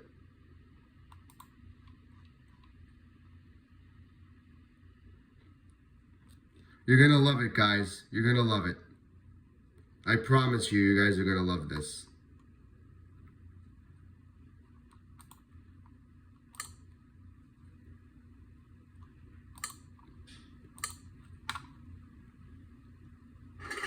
Here it is, you guys. And you're saying, gee, boss, again with the biplane? Well, guys, look at this. It's a float airplane. It's a little seaplane. It's a little float plane biplane. But you're saying, gee, boss, it doesn't have flaps. It's a biplane. Oh, no. But, guys, look. Do you see that? You see that, guys? You see this? What does this biplane have that the 1900s ones and the look at this. You see that? What is this? It's got retractable gear. It's a retractable gear biplane fighter. And I know it doesn't have flaps, but so what? Actually, does it have flaps? No, it doesn't. No, it doesn't have flaps. But you say, gee, boss, it doesn't have flaps. Why? Because it's a little seaplane, guys. Hang on, guys. Hang on, guys.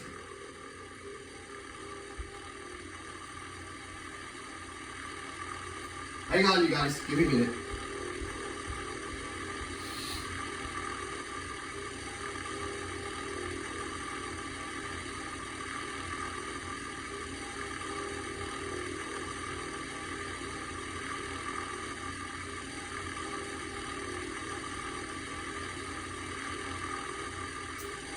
Alright guys, hang on, give me a minute.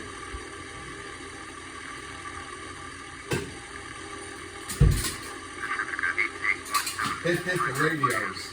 Yes, we have radios in that Warbird biplane. We have radios. Give me a sec, guys, I'll be right back.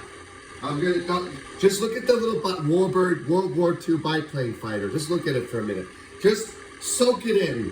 Soak it in, guys. I want you to look at it, really look at it, and say and think, why is it a biplane of World War II, and why does it have floats?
All right, guys, let's get this. Look at this. This is the Grumman duck.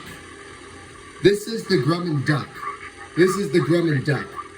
This is a little World War II seaplane fighter, biplane fighter of World War II. Now you're saying, gee, boss, it doesn't have flaps. It doesn't have anything.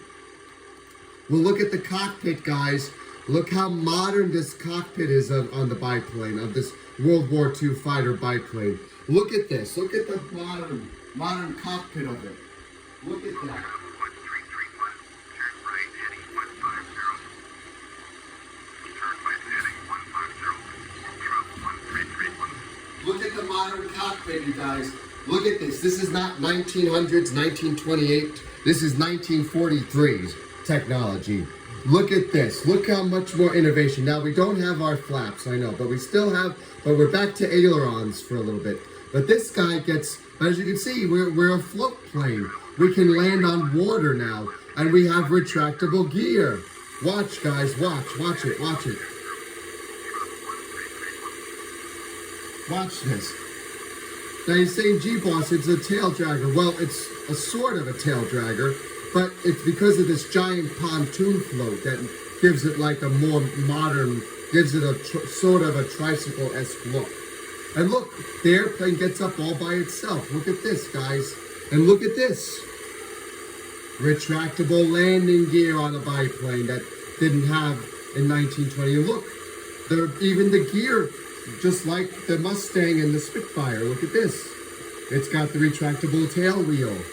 But look at this, guys. We can land on water now. We can land on that little puddle of water if we wanted to, or the little ocean out there if we wanted to. And can you do a barrel roll? No, because this is a heavy airplane. It's a heavy biplane. So you can't do a barrel roll with this. But I will be landing on the water for you guys, so you can see the water. So you can see the water. See it in the water. And you're like, gee boss, it's a biplane, it can't float. Yeah, well, G crew, it can float. It can float. Just watch. I'm heading toward the little river here. Watch. Watch, it'll float on the water. It'll float, I promise you. Just let me dive down at the little river. Watch this, guys. We can land on water now. We don't have to worry about runways and everything. Look at this. Watch. Watch us land on the water, guys. Watch. We can land on water. Look at this. We can land on water here. Look at that. We can land on water.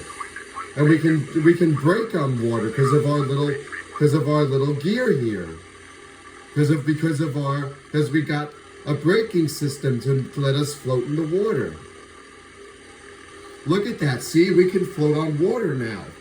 We don't have to worry about runways. But unless we have a calm little sea, unless we have calm seas and everything, then we can do it. But if we had rough seas, we wouldn't be able to land on it. But let's take off from the water, shall we? This thing gets in the air pretty quick on water.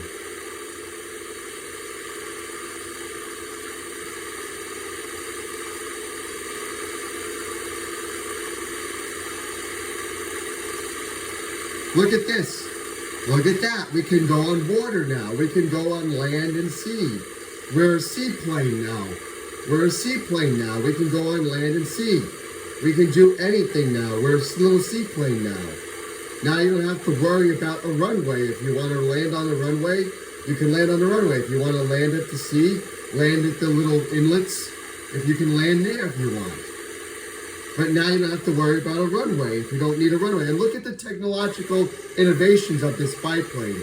Look at the technological advantage of this biplane from 1928 and 1930s and the 1906 planes. Oh, we're stalling here. Hang on, guys. This plane is a little hard to fly because it's got the float there. But look how much innovation we've got here, guys. Even though we're a biplane, but look, we got retractable landing gear on this biplane. We don't have to worry about our conventional gear sticking down and everything. You see? Now what's weighing us down is the pontoon. That's why the plane is going back and forth. The pontoon is weighing us down. That's why we're wiggling back and forth. But still, we digress, we move on. This is a more modern biplane, an all-metal biplane. We're not made of canvas and wood. Nice and gee, boss. How was this used during the war? Well, it was because it was a reconnaissance plane. It was a little fighter airplane. It was a rescue plane. So you can tell this airplane got it right that some of the other biplanes didn't. This airplane's got a more modern cockpit.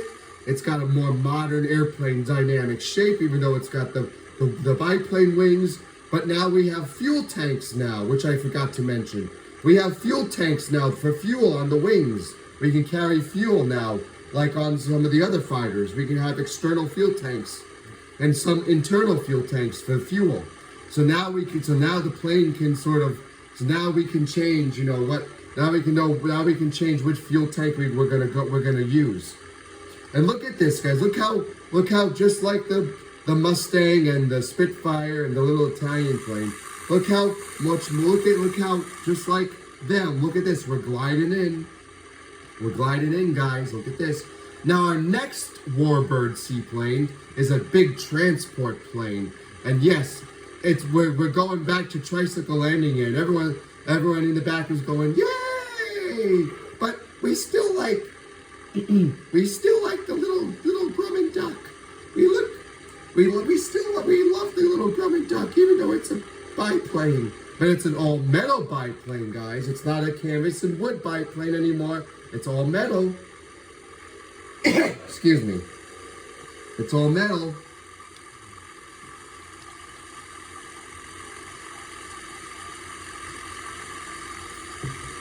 Yep. It's all metal biplane. And look, we can go back and forth with the tail wheel. Look at this. Whee! Whee! Something you couldn't do with the Wright Flyer at the time. And all the other old planes.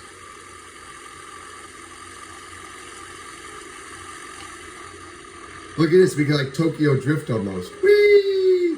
We can spin around. Now our next Warbird seaplane is a huge one, is a bigger one. You're gonna love it. We're going back to tricycle landing gear, guys. And they're like, the G crew's going, yay! But we still love the Grumman, but we still love the Grumman duck. We love our little all-metal biplane, G-Boss. We love it, don't worry. All right, guys, look how technological this guy is. It's a seaplane fighter. It's no longer a canvas and wood. We got an enclosed cockpit. We can carry a second person, like a navigator, a second fighter pilot. So we don't have to worry. And look, we got a little storage area down here for bombs or weapons or cargo or whatever. So You think this guy gets it right? This biplane gets it right from the 19 from. You think this Warbirds gets it right? Our next one gets it even more. Gets it right. Gets it righter. Ah, this is cool, guys. I'm sharing my knowledge with you. You're saying, gee, boss, this is a long series. Long number 3. Well, that's because I got a lot of, this is where it's still in World War II, guys. We're still in World War II. So we got a lot to show. But our next airplane, you're going to love it. Our next seaplane, next Warbird seaplane is bigger and better. You're going to love it. Hang on, guys. Let me get it.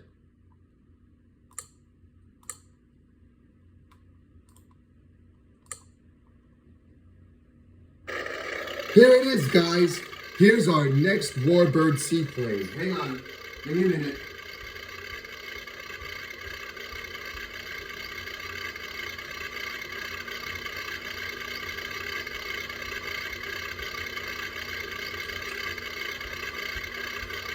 Hang on, guys. Give me a minute. Alright. Look at this, guys. We're back to tricycle landing gear again. We're back to tricycle landing. Look how big this guy is. Let me zoom in a little bit. This is the Grumman Albatross. This is a large World War II flying boat. A flying boat or a big flying seaplane. And look, retractable gear. And yes, we got our fuel tanks. And look, we got our floats. And look, the airplane has a boat shape because it's a flying boat. It's another seaplane. It's another seaplane-esque aircraft. And look, we got twin engines now, guys. We're a twin engine aircraft now. No longer single engine. We're twin engines now. We got more powerful engines. We're no longer a single engine. We're a twin engine aircraft now. Look at that. And look at the more modern sort of jet-like shape, like our XP-45, our Volti X. Look at the jet-like shape we got sort of going on. And once again, we're a high-wing monoplane, but still, we digress and we move on. But look how much technological we've gotten here in the 1940s during World War II. Look at the technological this guy has. Now let's get this thing in. Before we do, you're gonna say, gee, boss, does it have flaps? Yes, it does. We're getting into more modern flap territory. Look at this. Look at this. Oh my goodness gracious, guys. Look at this. Now you're saying, gee, boss, what does the cockpit of this flying boat seaplane look like? Look at this, guys. Look at this. Look at this, how more modern we are. Look, we got the jet-like cockpit, sort of. We got our jet-like, look at this. We got our throttles are from the ceiling now. We got this. We got our yokes back now. We got our yoke back now. Look at this. We got our yokes back now. Look at this. Look at this, guys. We got our yoke back now. Look how much more modern we are. We got a more modern jet-like shape, jet-like cockpit. We're still propeller plane. We're still a propeller plane, but we got our jet-like cockpit now. We're enclosed. We're larger. We can transport cargo and people and troops and save people now in the war. Oh my God, look at the innovation. Look at this, guys. Look at this. Look at the cockpit. Look at the cockpit. It's larger. And if you're wondering, yes. If you can barely see them, we got windshield wipers now. We got early windshield wipers. We got early windshield wipers now. You can barely see them because they're tucked under the nose here. But we got early windshield wipers back then. Windshield wipers weren't a thing in 1906 and 1928 and to 1938. We have windshield wipers to take the rain or snow or whatever. Now let's get this guy in the air. That's what you want to see. Look at this guy. Look how big this guy is. And we're a twin engine airplane. We're no longer single engine. We're a large twin engine aircraft. We got an extra engine to help us fly. Look at this, guys. Look how much more advanced we are. And look, the airplane The airplane gets off it. Look at this. Oh, we get off the runway easily. Look at this, guys. Look at this. Look at this, guys. Look at the advantage we have here. Wow. And there goes the gear. Watch the gear. Look at the gear. Watch the gear. Now, the gear doesn't go into the main body. It goes into the side here because this is a flying boat. A flying boat. A big seaplane. So, you're going to say, gee, boss, are you going to land in the water for us again? Yes, I am. So I can show you how technological we've come. Now, let me put the flaps up so we're not, you know what I mean? So we can land on the water. Now, you're saying, gee, boss, do you need the flaps to land on the water? Well, not all the time. Not every big seaplane and flying boat needed to use their flaps. Some, yes, well, actually they did. They did use their flaps to go on water. But I'm not going to show that because I want to show this thing floating in the water. And you're going to love it. But yes, you have to use your flaps when you go in the water.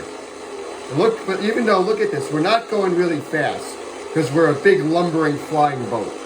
Now I'm going to land in the water. I'm going to cut the engines.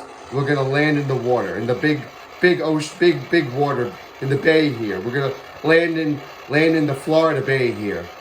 We're gonna come down and we're gonna land on the water. So I can show you guys that this thing does float. It does float because it's got pontoons and it's a boat shape. Look at the boat. Look at the hull. Look at the boat hull underneath, so it can land on the water. So it's a boat. It's got a boat-esque look and a more modern airplane look. It's got a more jet-like look. And you can say, gee, boss, it doesn't look like a jet. Well, it's getting there. We're getting to the jet age style nose. Oh, someone. See how we're coming down into the water? Look at this. We're going to land in the water, guys. Watch the plane. Watch the plane. Here it comes. We're going to land in the water.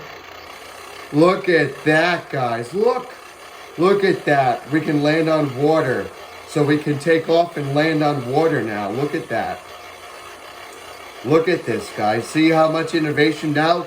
We don't have to worry about a runway because now you got water. We can land on water. But as I said, you have to have calm seas. You have to calm seas. You have to have a calm seas to land. If you had rough seas, you'd be bouncing all over the place. All right, let's get back into the air. Put the flaps down so we can go back in the air. And I'll get back to the airport. But look at the innovation of this guy, guys.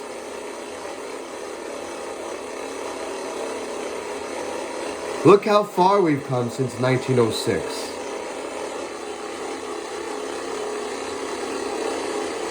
Don't worry, guys. This plane will take off. It'll go. Give it time. There it goes. See, it's lifting off the water. Look at that. See, I had to use the flaps on the water, like when you land at the runway, because, just because. You have to.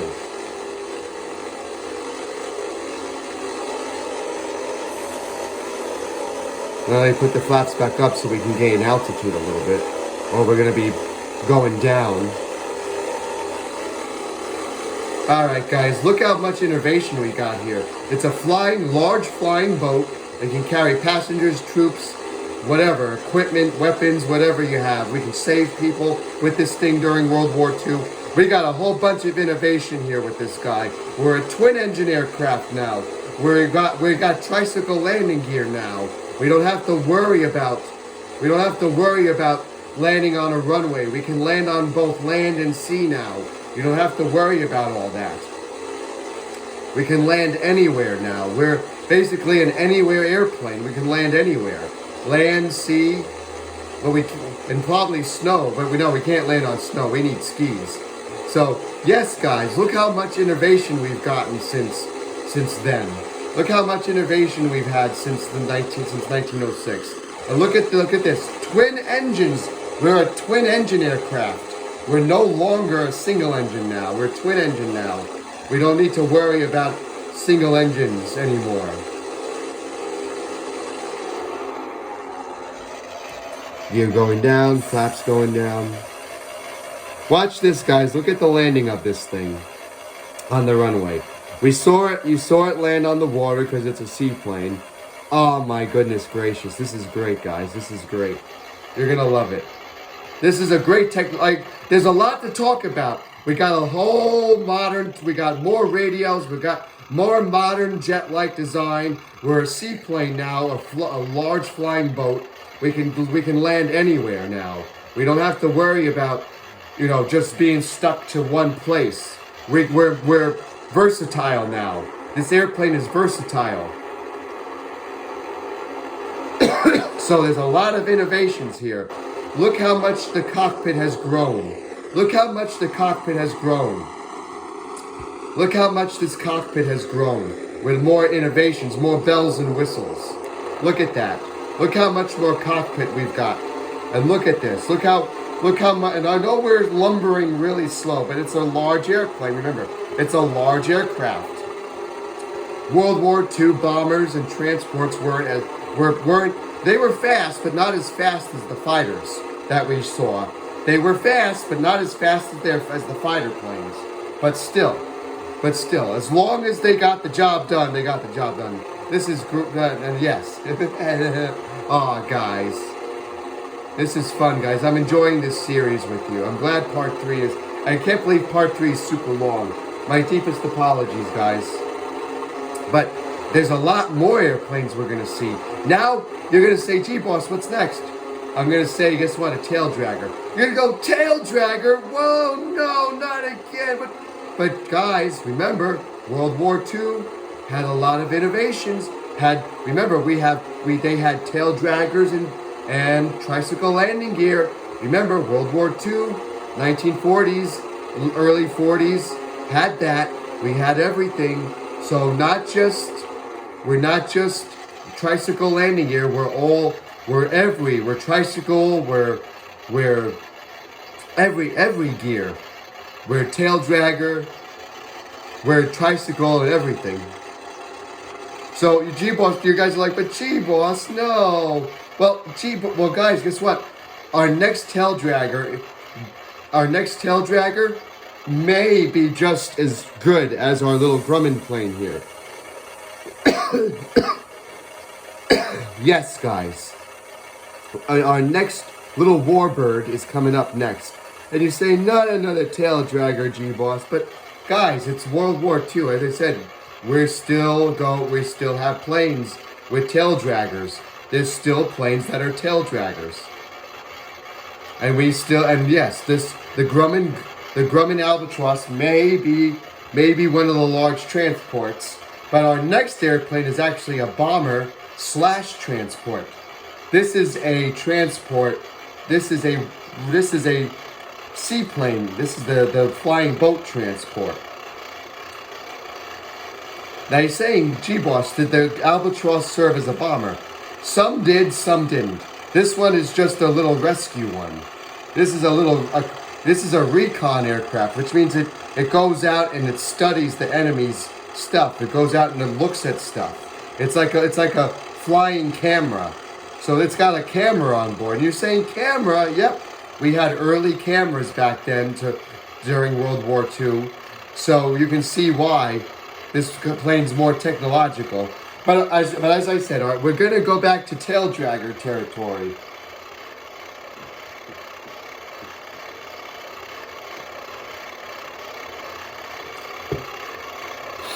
But you're going, G-Boss, why? Why tail dragger territory again? Well, just because I told you guys, we had tricycle landing gear warbirds, and we had tail dragger warbirds.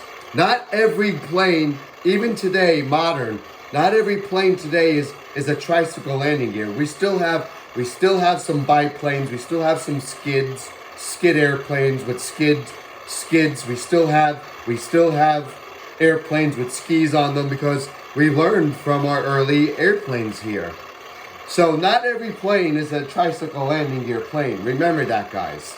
So our next warbird is another tricycle landing gear, but it's just as big as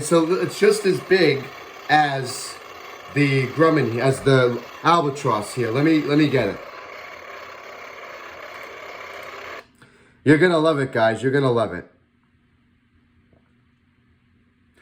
But the G crew's like, well, boss, we don't want tail dragger.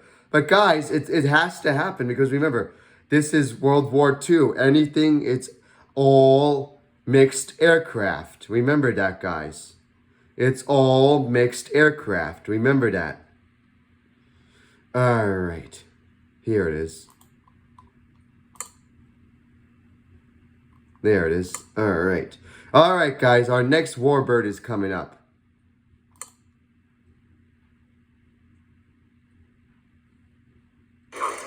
Here it is, you guys. And you guys are like, wow, G-Boss. It's a tail dragger, but it's bigger. Yeah, look at this, guys. This is a bomber. This is a bomber, guys. This is one of the World War II bombers. See, it's got the little gun here, and it's got a little bomb thing there, but this is a little bomber. Look at this. This is a beach. This is the beach AT 45, I think. Yeah, this is the beach AT 45 bomber. It's a bomber slash, it's also a trainer, and it's also a rescue airplane. And there was also a flying boat version of this. Now you're saying, G-Boss, it's a tail dragger. But why? Because, as I said, because it is. Now, guess what, guys? Look at the tail wheel. Look at the tail wheel. I'm going to zoom into the tail wheel. Look. It's got its own gear compartment. This tail dragger is like the P-51 and the Spitfire. It's got a retractable tail wheel. Whoops, sorry about that. We went into the airplane. Now, but you're saying, G-Boss, does it have flaps like the Grumman plane and the others? Yes, it does. You see, we're getting into flap. We're still in flap territory. And look, just like the Grumman, we're a twin-engine airplane now. We're a twin-engine aircraft. We're not a single. Look at this. And look at this. We got a rotary beacon underneath us. Underneath where our bomb bay is. Where the bomb bay is. But look at this. We got rotary beacon now under there. Look at this. And look at the cockpit, guys. Whoa. Now you're saying, G-Boss, it doesn't look like the Grumman. It's a little more primitive. Well, as I said, World War II planes came in all shapes and sizes, guys. There were jet-esque looking airplanes like the Grumman, and there were more, how do I say it? There were more sort of tail dragger-esque, jet-like. Well, yeah, well, you know what I mean. G-Boss is going funny, but look, we're like our little Vultee plane. We're a double tail net. We're back to being a double tail again. Now you're saying, G-Boss, why the double tail? Because it makes the airplane more agile in the air. You see, if it has one giant thing, these two back fins here, these two back rudders, the back rudder tails, they keep the airplane. It's like a counterweight. It keeps the airplane from going woo all over the place. So these two act like counterweights on the back wing here. So that way the airplane doesn't spiral out of the sky. Now let's get this guy into the air. And yes, we're gonna look at our instrument panel. Look, we got a yoke. We got a yoke, just like our airplane, just like the airplane, just like our warbird, just like the warbird albatross. We got our yoke. We don't have a stick anymore, which is great. And yes, we have a co-pilot seat, but we still have, but we only have half of the instruments from the albatross, but we still have the same the instruments on the albatross and this are nearly identical, except the albatross was larger. This is large. It's not really big, but it's big enough. But let's get it into the air. Look how fast this thing goes. Watch. Look how far innervation. Look, we got our teardrop shape of the aircraft. We got our jet-like nose starting to appear. It's great, guys. This is great. We're advancing really good. Look at the tail wheels up already. Look at that. The tail wheels up already. Guys, look at this. Now you're saying, G-Boss, is it going to get up by itself? No, I got to help it. I got to help it into the air. There we go. There we go, guys. Watch. Look at this. Watch the gear and watch the tail wheel gear. Watch the tail wheel gear, guys. Watch. Look at that. Just like the Mustang. Just like the Mustang and the Spitfire. Look. Look, it's got an enclosed gear for the tail. The gear's got its own little private little thing now. Little compartment now. Look at this. Now it's really slow. This airplane's a little slow because it's a bomber. But you know, we lumber along, but still we got the innovation right. We're a mono wing. We're the low wing monoplane again. Look how much has advanced since then, guys. Look how much has advanced since then. Look at this. Look at this. Now you're saying, gee, boss, can you do a barrel roll with it? No, because it's a bomber. And even though bombers could not do those barrel rolls like the fighters. So yeah, but look at this. Look at this. We got our little gun here to protect ourselves. We got our little thing here. This is for the navigator. This is the navigator place. So the navigator and even like a front gunner could sit. You could put little guns in here. You got little guns on here. You got the guns here on the side of the wing, in between the engines here. So you can really defend yourself with this guy. It's more technological, and yes, I'm gonna do a barrel roll. I did a barrel roll in the bomber for you guys. Hooray! G-Boss did a barrel roll in a World War II bomber. But look, we're climbing very slowly because we're heavy. Even though we look small, but we're heavy. We're a heavy little bomber. But look at this. Look how far we've come since 1906. Look at this.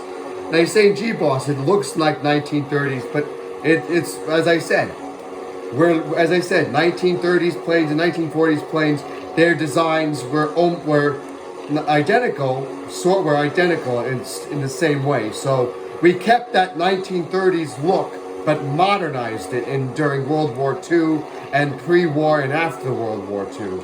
So we kept that 1930s look, but we modernized it. See, we got like our jet-like.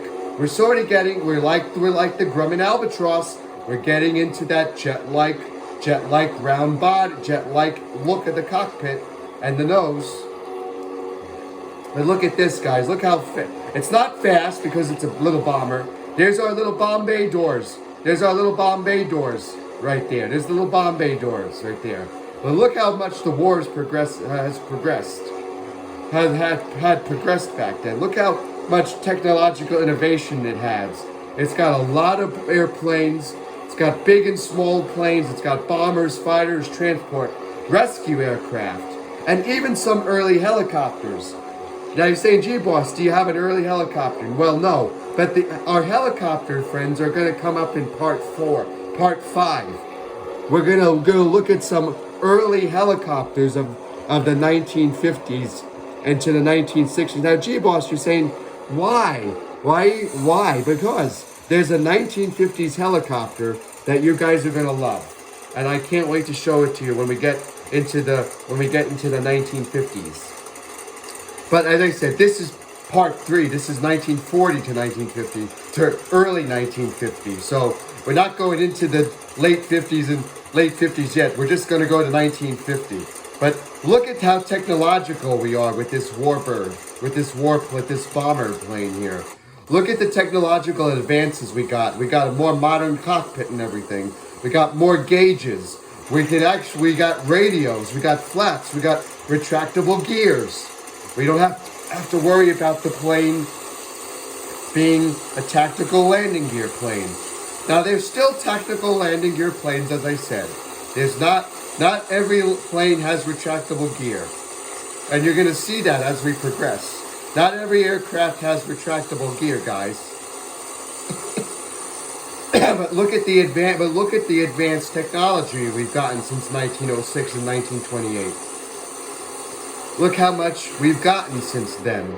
And I gotta put the throttle. We gotta put the throttles up. But look, we're a twin-engine airplane. No longer are we a single-engine aircraft, but there are single and twin-engine airplanes today, and 4-engine and 6-engine, and what have you. But look at this. We're starting to get more modern airplanes. thanks to World War II and pre-war and after the war. Now our next airplane, we're going into a leap forward, guys. Now you're saying, gee boss, what's the next warbird? Well, you're gonna love it, guys.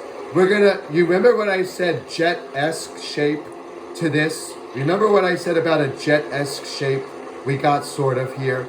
Well, our next warbird, oh my God, is more technological than you could ever dream of. Oh my God, guys, our next warbird is coming up. You are gonna love it. And look at the flaps. As I said, we're in flap territory now. No longer do we need to worry about not having flaps. But as I said, our next warbird is coming up, and it's a technological game changer. This is what made sort of a jet age happen. Now you're saying, oh gee boss, the German people created a jet back in World War II. Yes, they did, but I don't have it. But this is late. We're now heading into 1944, guys. 1 year before the war ends. We're almost out of the end of the war. But this plane is coming up next. This airplane would have been a game changer if it ever went into service during the war. This is another experimental airplane, like the little Volti XP 54. You're gonna like it, guys. It's coming up next. Look how much technological we got. Oh my goodness, guys. We got a lot of technological planes here during World War II and pre-war. Oh my goodness gracious, guys. There's a lot of 1940s planes here we're going to be seeing. This is going to be a really big part 3 than part 1 and 2. And they're saying, gee boss, we understand, gee boss, but I know, but I want to make this, guys, I want to make you guys happy. But our next airplane gets oh my God, guys, our next airplane gets it right. Gets the jet-esque look back to what we were thinking of. If I can line up on the runway properly, there we go. Well, sort of on the runway here.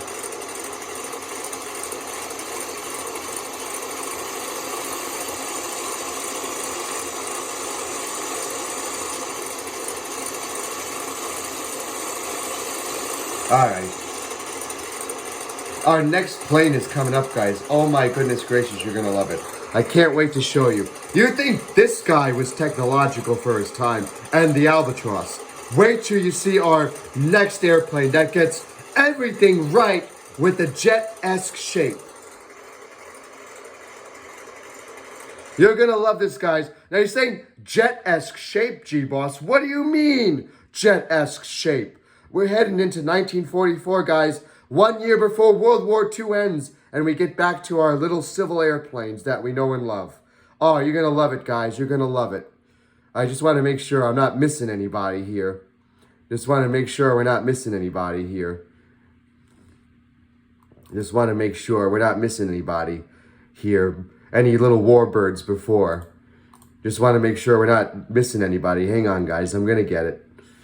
All right. We're going to get it. Hang on. We're getting it. We're getting it. You guys are going to love it. Can't do that because it's on water. I'd love to show it. Don't worry, guys. We're getting to our next airplane. You're going to love it. You're going to love it. Okay, we'll show it. I don't know. We'll see. We'll see. All right. Hang on, guys. I got to find it. I got to find it. There it is. Oh, my goodness gracious. I can't wait to show this. Just want to see if there's anybody else here before we continue. Oh, my gosh, guys. This is it. We're getting into the age of the plane that we know and love today. Oh, my God, guys. I can't wait to show you it.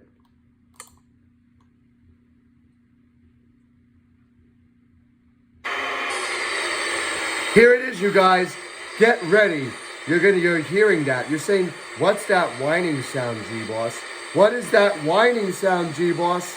Look at this, guys. Look at this. It's an early jet bomber. This is the X40, X54. Oh my God, look at this thing, guys. It's a jet airplane. Oh my God, guys. It's a jet. It's tricycle landing gear. Look at this. It's an early jet design. Oh my Lord, guys.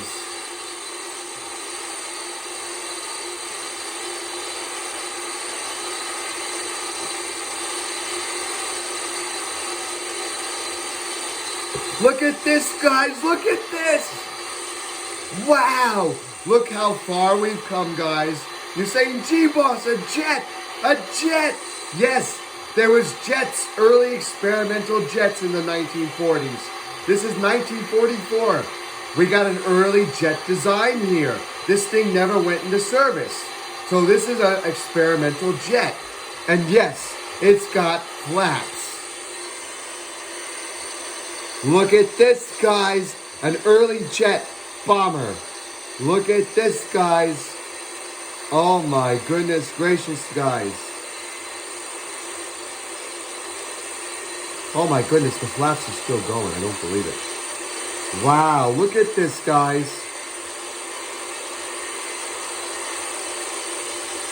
Look at this, an early jet bomber from 1944.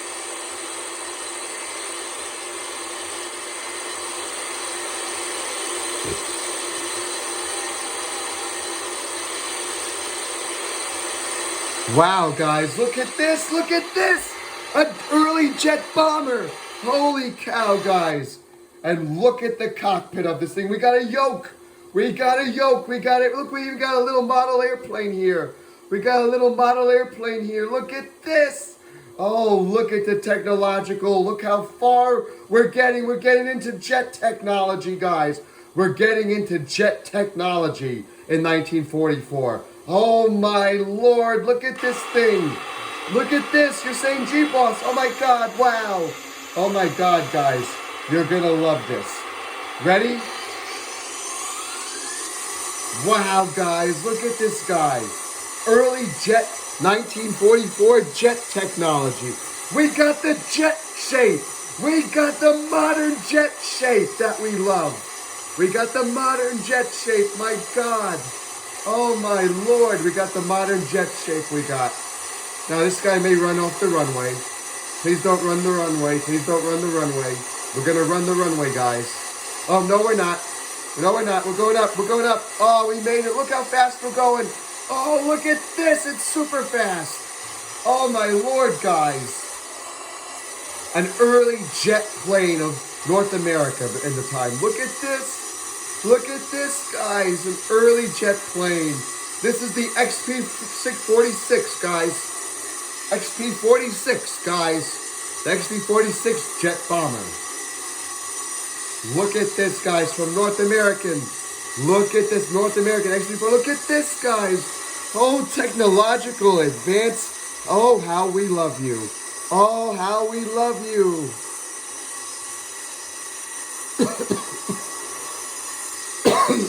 Now you're saying, gee boss, we're strictly talking to you strictly. You forgot the German jet. Well, yes, but this was during the German jet era. This was during the German jet era. This was when America was experimenting with jets. And look, I can do a barrel roll. Can any of you guys think that I could do a barrel roll in this thing? No. And no, it cannot go on water, but look how agile this jet is. It's a modern jet. It's an experimental jet. We're more modern. We got the jet engines now. We're not propeller anymore.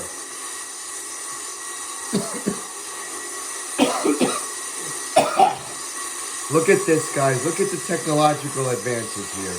Oh, my Lord. Look at this. Look how fast we are. Look at this. We're going to do another barrel roll.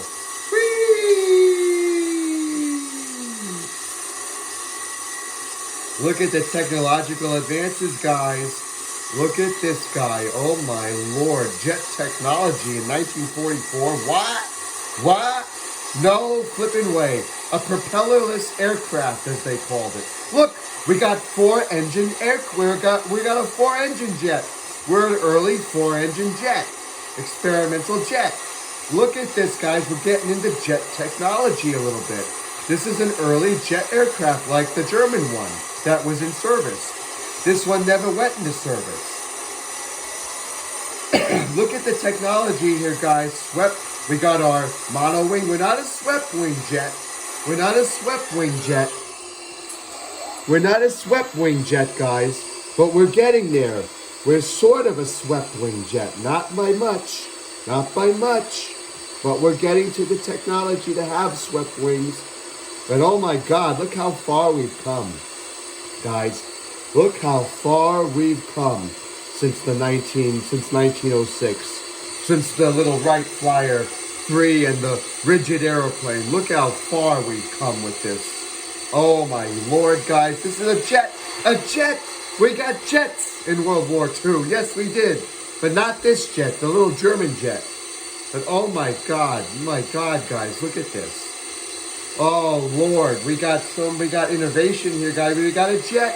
We got a jet line. We got a jet escort. We got a jet plane. We're getting into jet technology now. Oh my Lord, guys. Now, this guy is technological. We got everything right with this guy, as you can see. We got the wings. We got the tricycle landing gear, correct? We got everything. We got a bomber. We got a modern bomber. And look how smoothly this guy lands. Oh my Lord, guys, look how smooth that was. Wow, early jet bomber. Early jet technology, guys. Isn't this cool? Now you're saying, gee, boss, is that it? Is World War II over? Well, of course, yes, even though in 1945. But here in my series, we're going to say it's 1944. But we may look at another warbird from another country. Now, it's going to be another seaplane. Now, you're going to say, another seaplane? Really? Is it a jet? Well, no, it's another propeller plane. But I'm actually going to just show it to you. I can't fly it because I got to go to a water runway. And you're saying, gee, boss, go to a water runway. Well, I'll just show you it, all right, guys? But look at this, guys. Jet technology, jet aircraft in 1944. Holy moly, guys. We're getting into the jet era, getting close. We're getting into the jet era, guys. Oh my Lord, jet era planes in World War II. Look at this, guys. Look at this, how big he is. We got the 730, we got like a 707-esque look going to it. 747, like A380 sort of. But you're going to say A380, 747, G-Boss, now. Well, this is where the 747 and A380 and the little A320 and the 737 were developed from this guy. And you're going to say, gee, boss, really? This guy, World War II, is how the A320 and the A380 and the 747 came to be? Yes, guys. If it wasn't for these early jet designs, we wouldn't have them. We wouldn't have A380. We wouldn't have 747 today. But look at this, guys. A jet. 1944 technology. A jet. And look at the innovation we got here. We got our World War II innovation, but we're a jet now. Look at all these knobs and dials that the World War the little fighter planes didn't have. Look at this.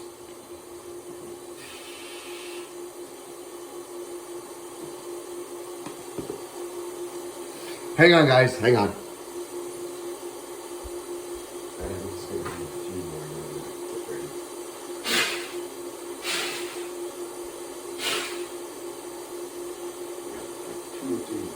Two more, and then we're done. Hang on, guys. Be right with you. Wow, look at this, guys. A jet plane in the 1940s. Wow.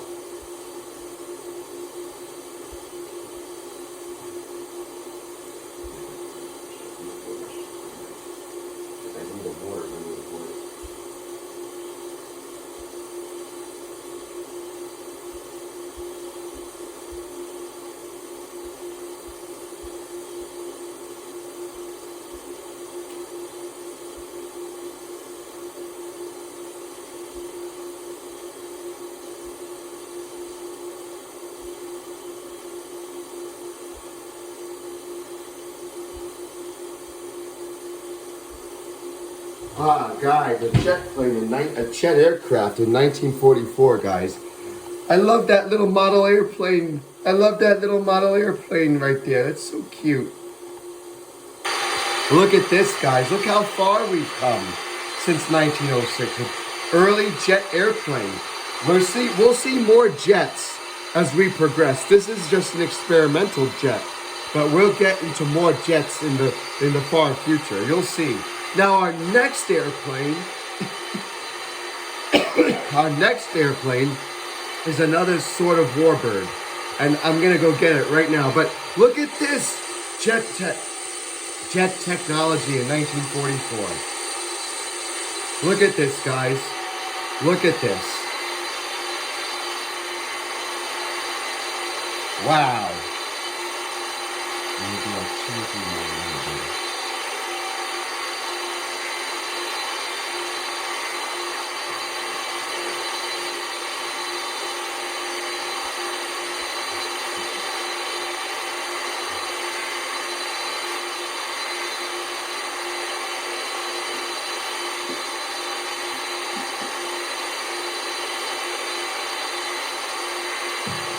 All right, guys, let's get to our next airplane, shall we? But isn't this cool, guys?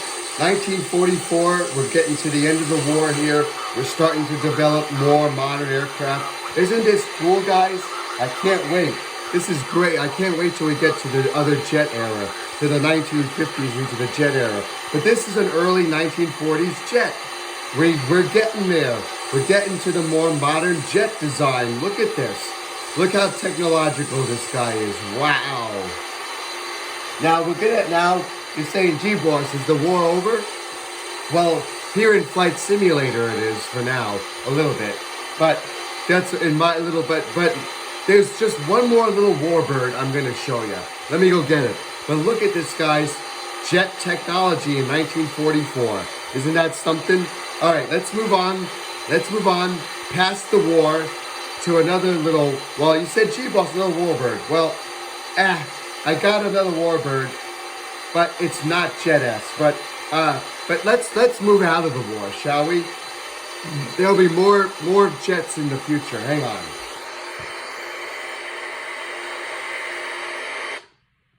Isn't that nice, guys? A technological advantage. We got jets in 1944. Wasn't that cool? Wow, cool. But now we're going back to little propeller planes. You're like, gee, boss, no. Well, now let's pretend the war is over. And we're heading back. We're going. Oh, it's a consolidated Vulti. 46, 64. Anyway, we're heading. Don't worry, guys. Let's pretend that the war is over. And we're heading back into the little airliner area, into the little after the war. We're heading into after war now. But I'm just seeing if I got any other warbird here. I'm just checking, you guys. Let me look. Nope, that's all the warbird we got for now. Those are all the warbirds until we get to the Korean War in the late 50s, early 60s. So let's pretend it's over, and now let's get back to more modern aircraft, to a more simpler time of flying. Now you're saying, gee, boss, but why? Why are we going? It's like we're going back in time. Well, we're not really going back in time, guys, but we're going forward. We're leaping forward. All right. Let's pretend that it's over, and now we're heading in. Now we're getting back into the more modern airplane. We're getting back into the more modern airliner planes. Let's look at them. You ready? All right. Let me see what I can find here. Hang on, guys. All right. Oh, I know what I can show them. All right, guys. I do have one more warbird to show you. Warbird to show you.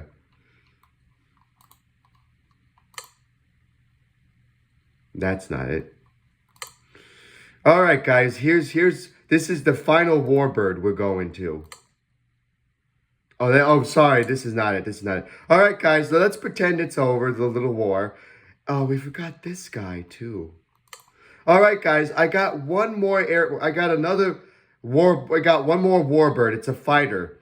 Now you're saying, gee, boss, we technologically went into the little jet bomber. Well, this is the last one. This is our last fighter plane of 1944, and I'm going to show it to you right now.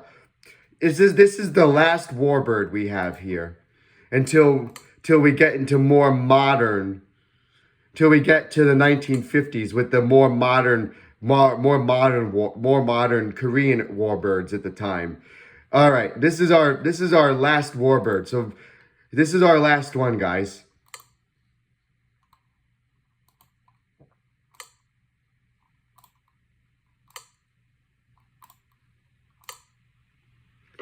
Here it is, you guys.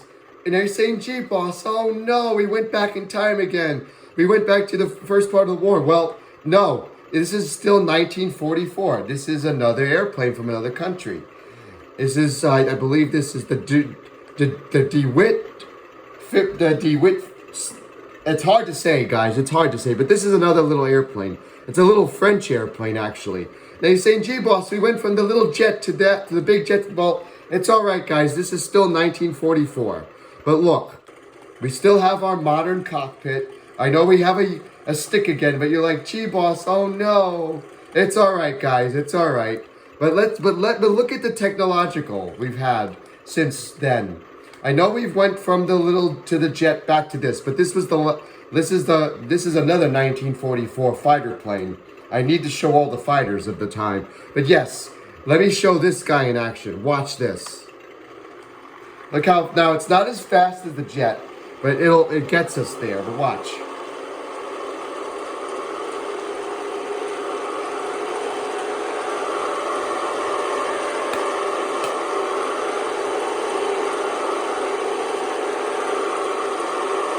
Look how fast this thing is, guys. Look how fast it is. Look. And look, we got retractable landing gear, just like everybody else. We got retractable gear. And yes, we have flaps that I didn't use, but I'm going to just show the flaps going up and down. We have flaps on this thing, yes. I know what you're thinking. Gee, boss, no, we just went to the little jet, we went to the big bomber, and we're now going back to little fighters. Well, this is 1944 still, guys. This is still 1944. Don't worry. We're just heading back to the fighter planes for a little bit because I got to show them all. But this is a little French airplane. This is the DeWitt French airplane from France, one of the French fighters. And you can see it's got a Mustang Spitfire look because once again it's got the more modern shape of the more modern aircraft. Even though we're not the jet-esque aircraft like we saw, but still, we digress. But look at the innovations. We got our little scope here. We got all our gauges, turn off, turn on, gear. We got everything. We got flap. We got our flap indicator. Got our master switch. We got all these buttons here, just like the little jet, just like the big jet we saw. But still, guys, we still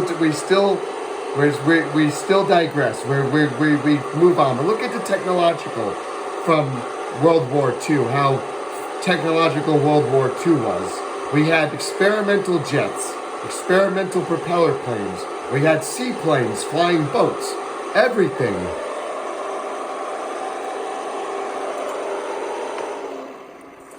But you see what I'm talking about? You see the flaps here? Here's the flaps. You get to see the flaps in action now. But you see what I mean? World War II had many kinds of planes. Fighters, bombers, and experimental like today. So, everything. So you see what I'm talking about, guys? This may be a fighter plane. But still, we got our technological modern airplane look. Now you're saying, gee, boss, it's not the jet plane. Well, I know, but still, that's an early jet prototype. We were learning at the time how to do jets. We didn't have jet airliners in the 40s. Only by the late 50s and early 60s we had jet airliners. But we were progressing. We were learning how to do jets at the time.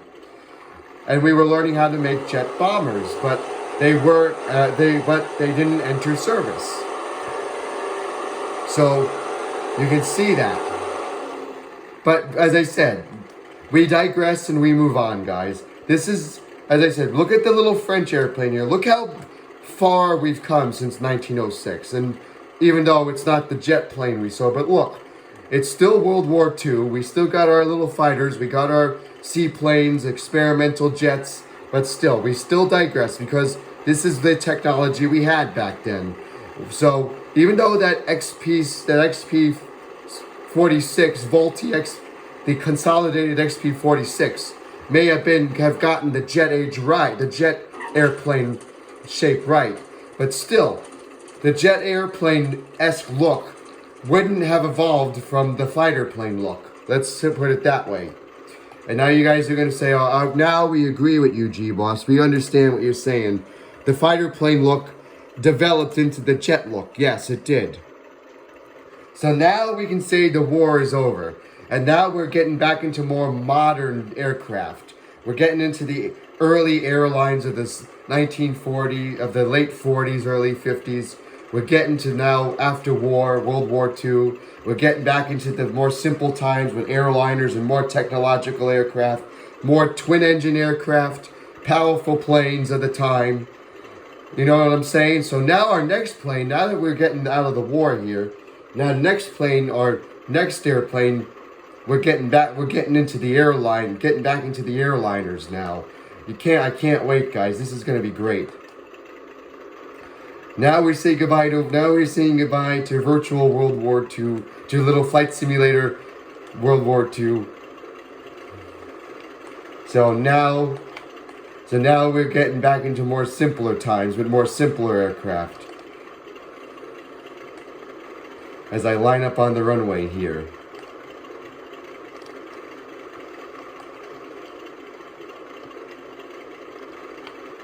Alright guys, let's get ready for our after World War II airplane. Now you're saying, G-Boss, this is a really long part 3. Well, I got a lot of 1940s planes to show off. But I'm only going to show like a handful of them. I'm not going to show all of them because it would take the entire night. It's already 12 o'clock. And you're saying, oh my God, G-Boss, go to sleep. Well, I'm going to do this for you guys. I want to make you guys happy.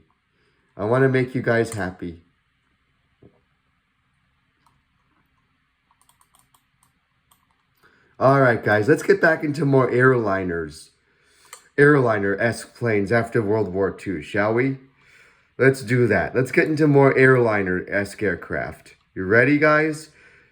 Alright, we should start with the little beach plane here. Alright guys, let's get back into airline technology, back to the airliners.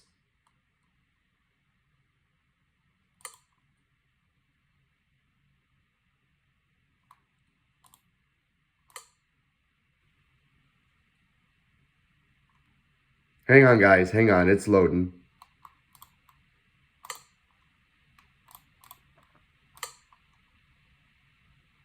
It's taking a little while, guys. Hang on. Come on. All right, guys. Here we go. They're saying, G-Boss, uh-oh. We're back to tail dragger. Well, this is a tail dragger airliner. This is the Beech Expediter. The Beech Expediter. This is an early propeller airplane, an early twin engine. Look, we're back to being a twin engine, even though we're a tail dragger. As I said, there were tail draggers and there was tail draggers and a lot of there were still tail draggers along with the conventional tricycle landing gear. Yeah, as I said, this is the Beech Expediter. This is an early airliner. It's a twin engine airliner. We don't have to, and look, it gets the shape of the Spartan right. And look, we're back to being a double tail like the other ones. Look at this. And look at the cockpit in here. Look at this. We got the Grumman Albatross esque cockpit. And look, we're a cargo plane. We're an early cargo airliner. We can also fit people in here too. And we got a more modern cockpit design. And yes, this has flaps.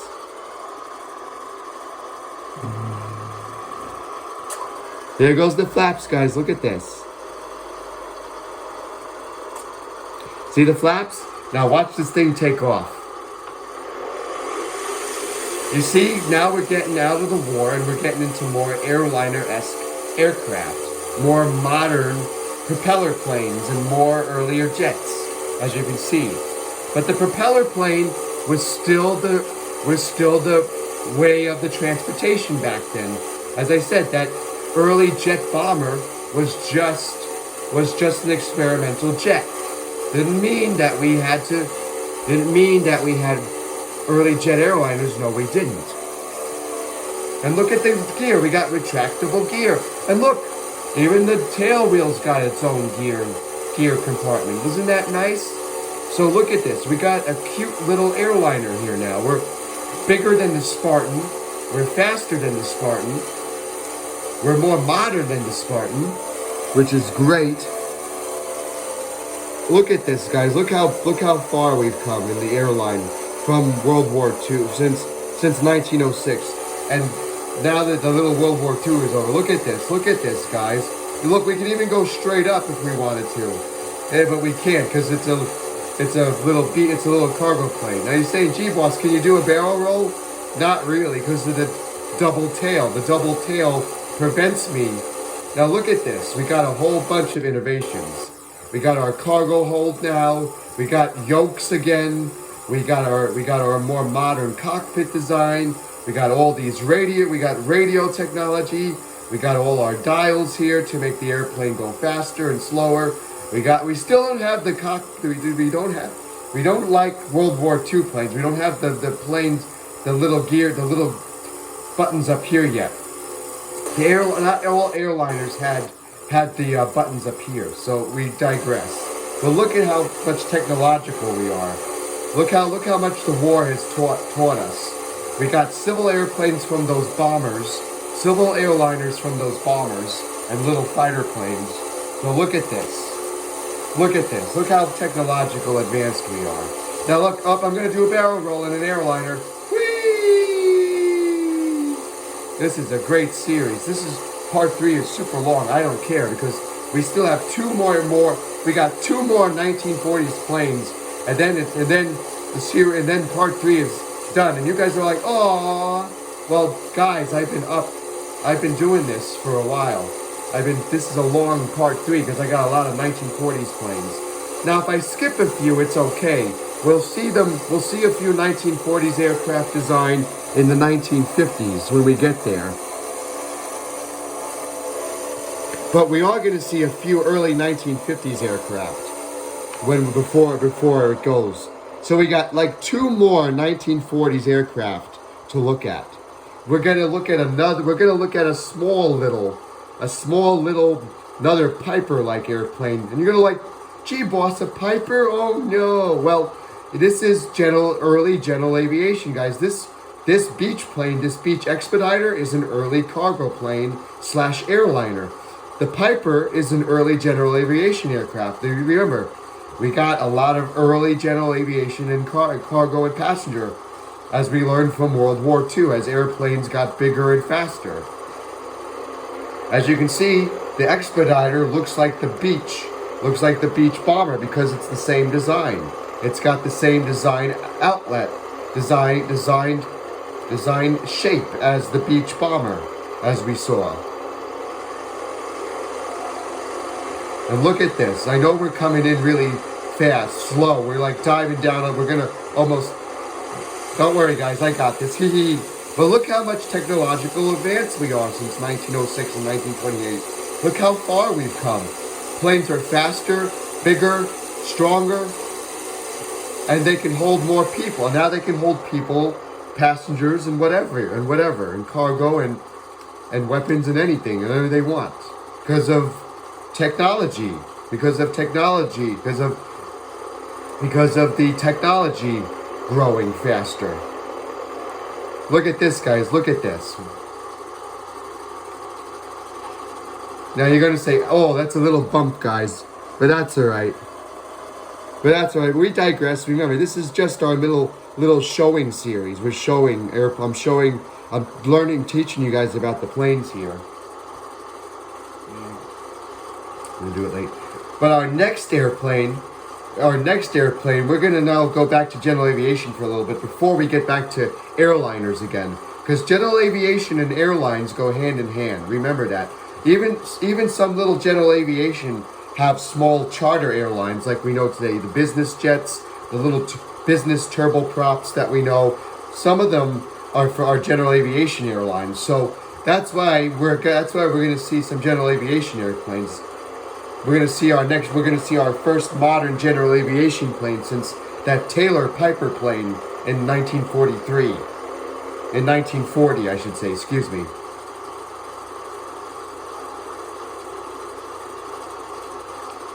You're going to see what I'm talking about.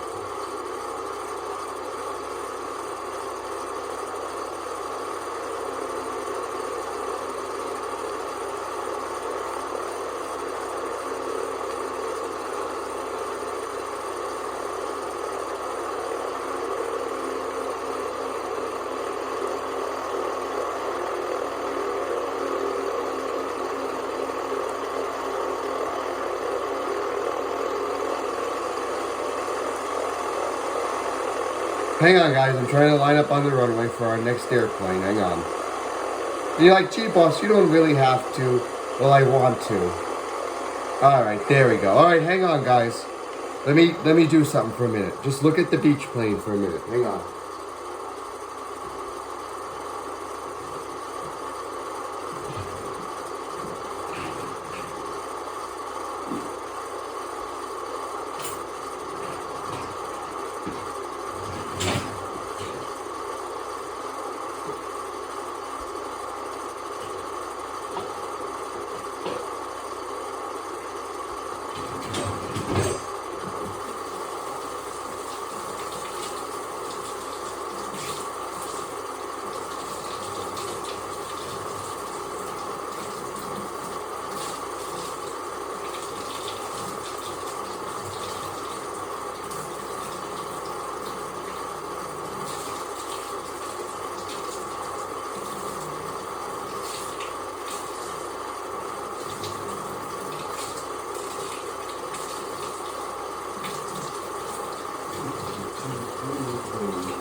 Hang on, you guys. 3 more airplanes, and then part 3 is over for now. So part 4.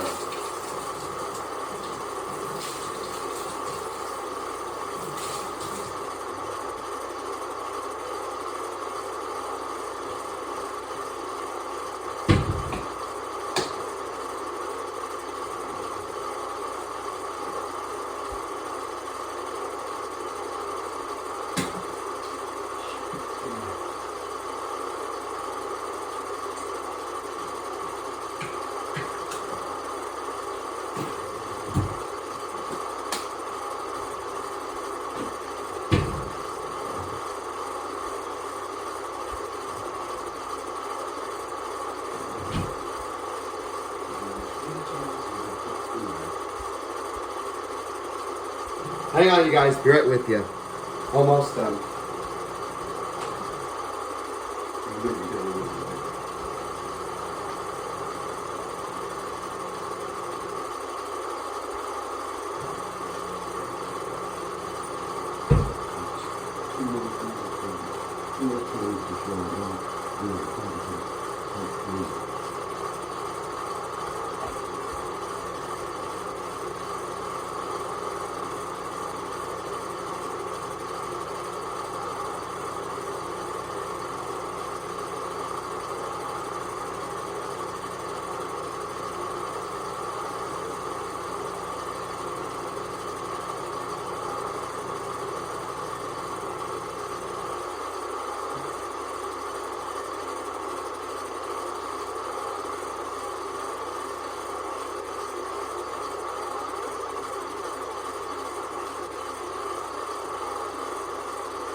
let's get to our first 1940s general aviation plane before we get back to the airliners, shall we?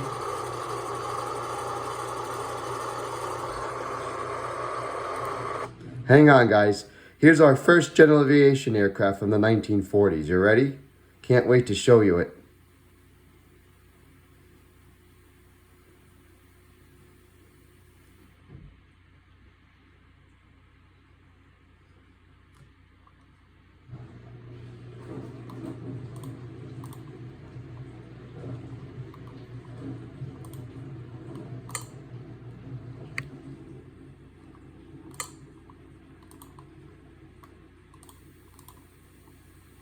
Alright guys, I gotta go get it. Hang on.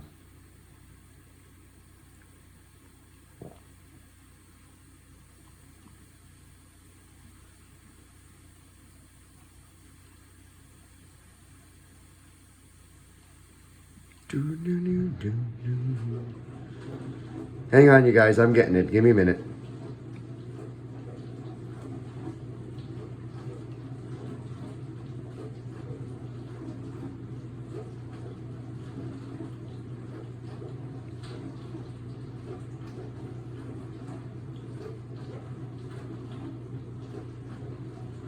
Oh, that's wrong. Man, I forgot I don't have one. Sorry, guys. I thought I had an early general aviation plane. I don't. Another early 1945 I don't. I'm sorry, guys, but you know what? We're gonna skip ahead a few years. Tonight we're gonna skip a little head. We're gonna skip ahead a few years, shall we? Shall we? We're gonna skip ahead a few years. How's that, guys?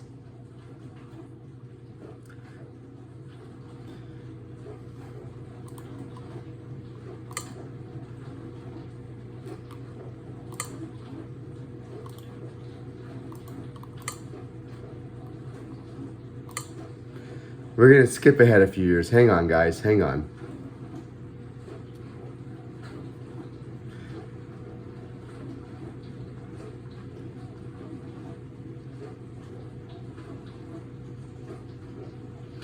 Ah, shoot. Hang on, guys. I'm trying to look.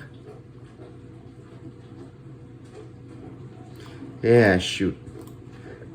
You know what, guys? We're gonna. I'll give you the general aviation plane in a minute. But you know what? Let's do another airliner for now. In the 1940s, all right? I'll do one more airliner, and then we'll do one 1950s plane.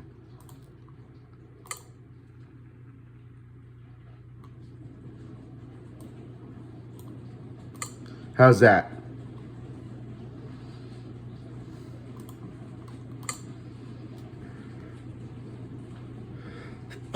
Thank you. Hang on, guys. I'm gonna find it.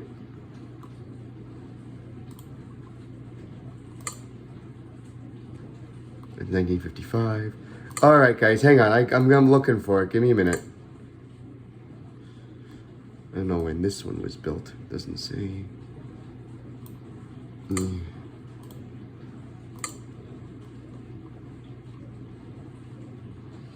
All right, give me a minute, guys. We're gonna do our next airliner. We'll do our two 1950s airplanes.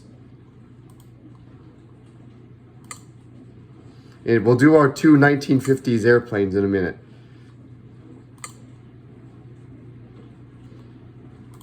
All right, let's get to our next airliner instead.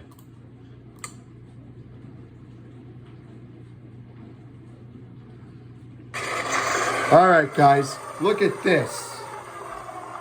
Hang on, guys. The thing conked out. Hang on.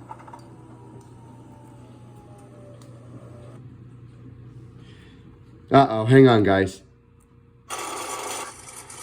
This airplane right here, as you can see it, is the DC-3, Douglas Commercial 3. It's one of the best airplanes that we know today.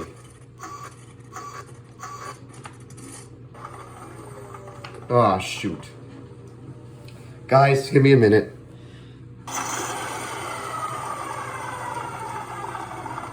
Everyone's laughing at me now. I can see it.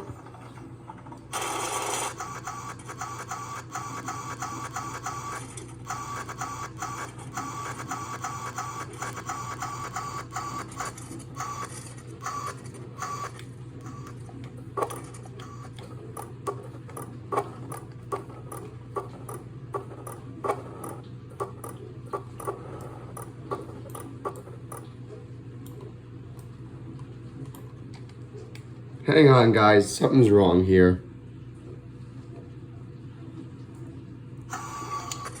There it goes. Nope.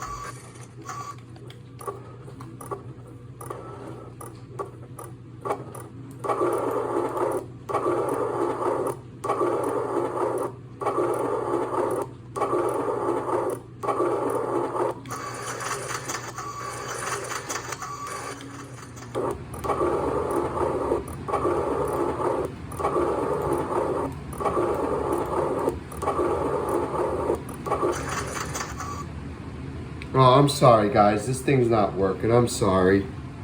I'm sorry, guys.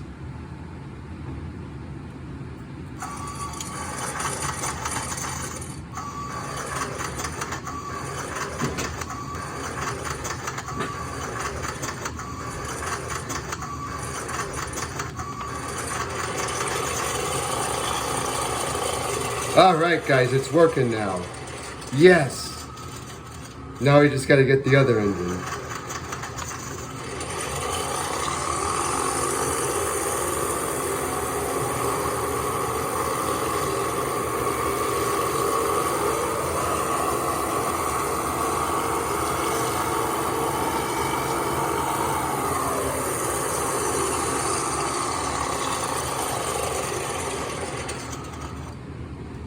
Sorry, guys. This thing won't work. I don't know why this thing's not working.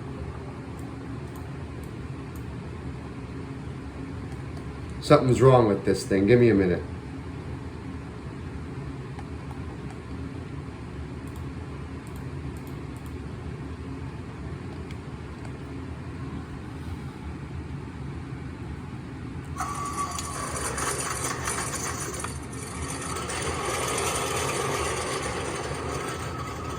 Why isn't the other propeller working?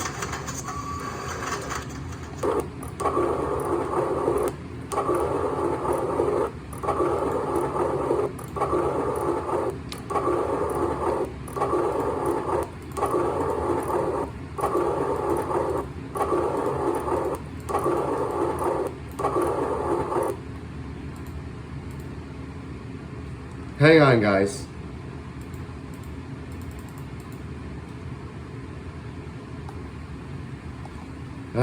This is gonna be weird, guys. You're like laughing at me. You're like, the thing is over, G-Boss. It's too late.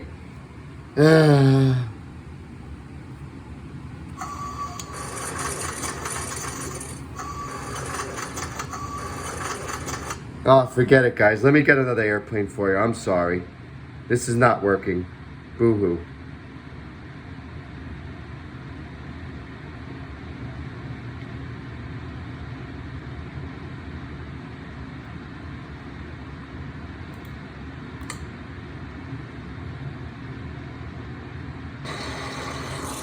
Alright, why is the other engine not turned on?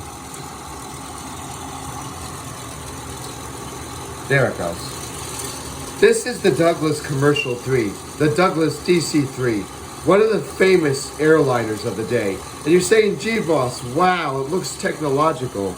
It is. And it's got flaps, of course, and everything. Look at this. It's got flaps. It's more technological. It's a more big airliner than the beach plane. We can hold more people in it, thank goodness. It's big. It's bigger now. And we got a cockpit. We got a more modern cockpit. Look at this, the innovations we got here. Look at this innovation we got. This is 1946, 47 technology. Look at this, guys. And here we go. Watch the airplane. Let's put it into the air. Watch this, guys. This is a big airplane.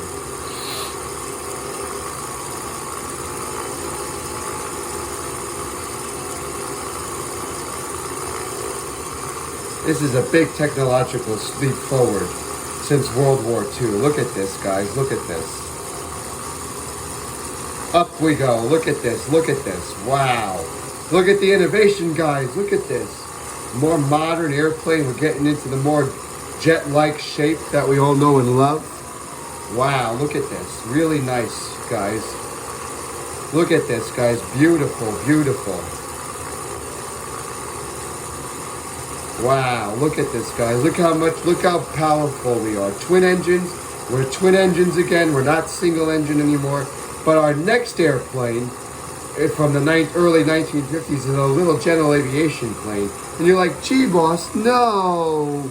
Not another general aviation. But guys, remember what I said? There were all kinds of planes back then, like today. There's all kinds of planes back then, like today. But look how much technological we are.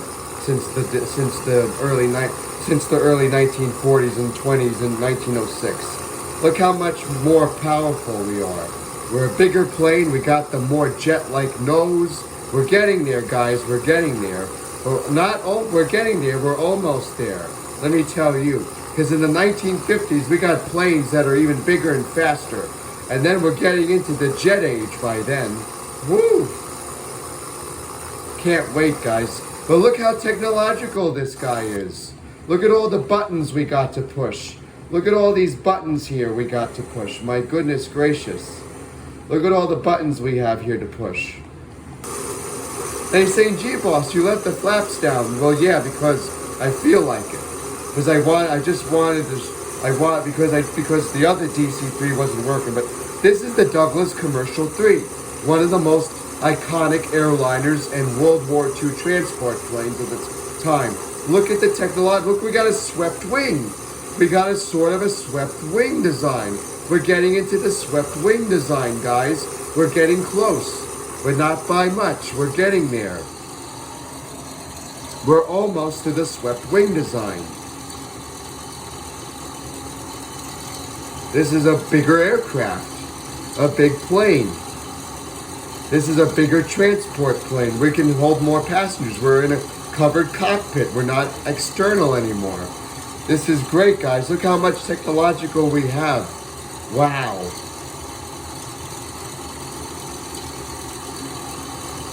The DC-3 got it all right, just like the others. We got a semi-swept wing. We got twin engines. We're faster. We're powerful. Oh my God, we've come a long way since 1906, guys. We've come a long way since 1906. I don't believe it. I can't believe it. I know we're still a tail dragger. You're like, gee, boss, we're still tail dragger, but still, we digress. We're a tail dragger, so what? But now we're moving into the early 1950s. Now we're going to move to the early 1950s. So let's look at two little general aviation airplanes that help shape the aircraft market, the aircraft evolution and market. We got our airliners, we got all these beautiful airplanes, but now let's move into some general aviation aircraft. We got two early 1950s planes that we're going to look at, and then we'll get ready for part 4 after this. But isn't this a big technological leap forward, guys? Look how far we've come. Look how far we've come, guys. We have flaps. We got a whole bunch of flappage now. We got radios and everything. Oh my God, how far we've come since 1906 and everything. We've come a long way, guys. Whew. Wow, guys, we've come a long way since 1906. How aircraft have done their thing.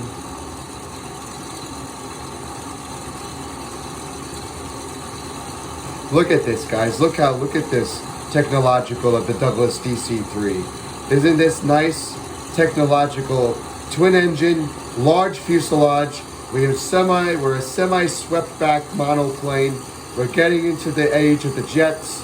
Oh my Lord, guys. We're increasing. But now let's move into some small general aviation airplanes that help shape the technological, that help shape aviation history. All right, guys? 2 more airplanes, and then we'll get ready for part 4. Now, you're saying, gee, boss, part 3 is mega long. Well, that's all right. We got 2 more airplanes. Hang on, guys.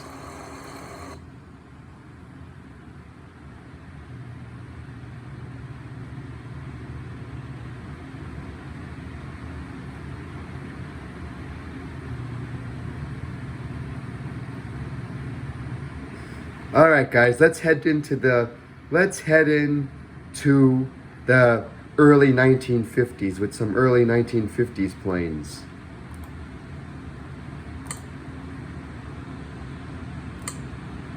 When were you built again? 1950. All right, so that's late 50s. That's part 4.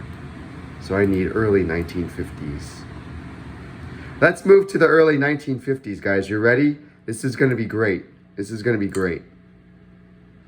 1960. Okay, we don't need that. It's good. All right, guys, hang on. We're getting into early 1950s now. Woohoo!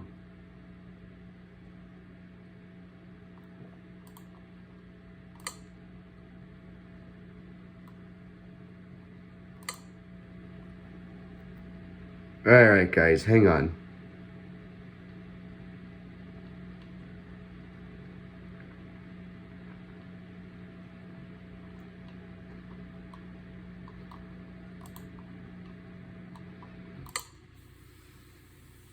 This is the early 1950s. Okay, good. All right, here's our first early 1950 plane, guys.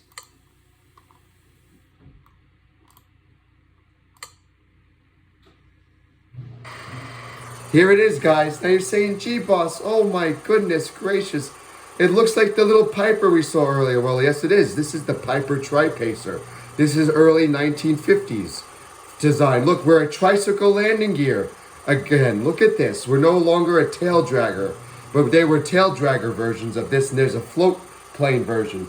Now, you're going to say, gee, boss, you're going to show all 3, all 4? No, I'm not. Just this one. This is early 1950s, guys. We're getting into more modern aircraft. This is a more modern general aviation airplane. Look at this. With Tri-Pacer. And look at this. We got flaps in the early 1950s. Look at this. This is the early flaps of the 1950s. Here we go. Look at this guy. And look at the cockpit. Look at the more modern cockpit we got in here in 1950. We got a more modern cockpit. We got little radar stuff going on. See that? Look how much more technological we are in early 1950. Look at this.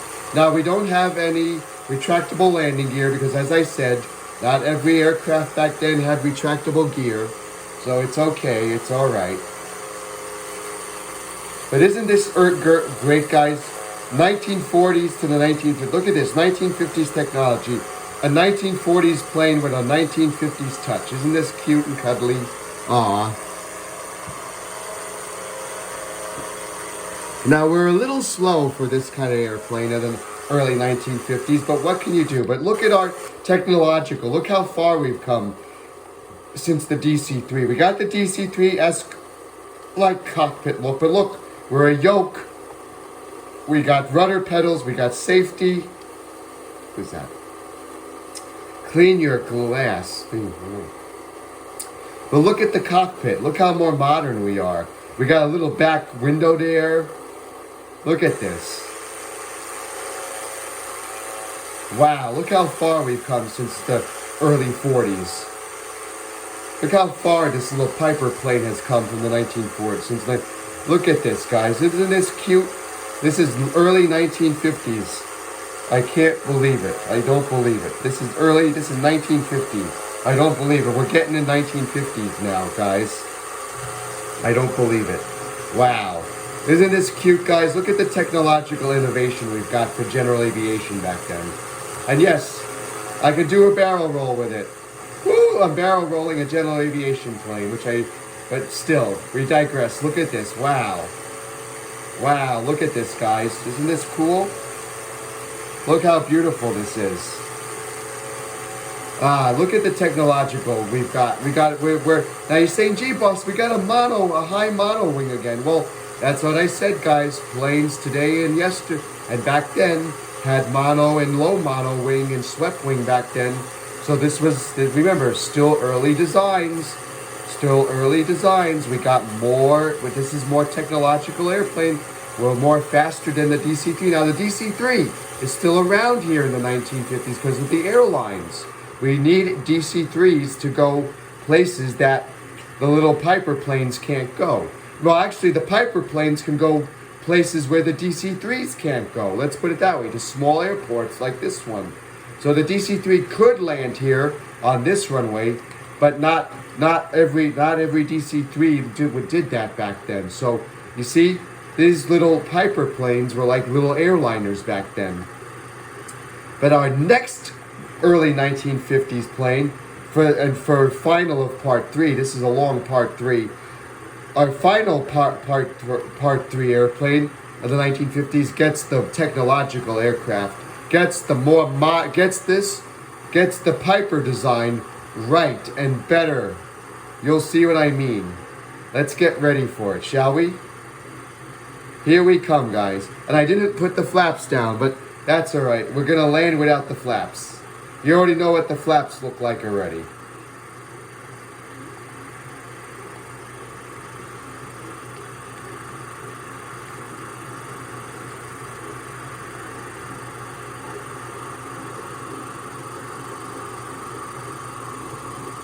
Here we go, guys. Look at that. Even though we didn't have flaps, look at this. Early braking systems, guys. Early braking system. And yes, we have a rotary beacon. We have a rotary beacon. Yes, we do. Isn't that cute and cuddly? Now this is our next and final early 1950s plane. Now part 4 is gonna deep dive into the is gonna be into the mid 50s to the early 60s. But this is early 50s. This is 1950 now. But our next 1950s design gets it right.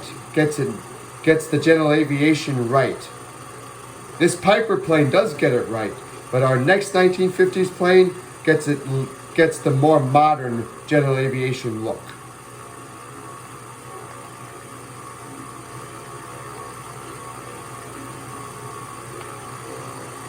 All right, guys. Say so long to our little Piper Tri-Pacer and say hello to a more modern 1950s aircraft, early 1950s aircraft. You ready? This is our last one until the mid-50s when part 4 comes out. When we dive deep into more airliners, more jet fighter kind of airplanes and other airplanes. I can't wait.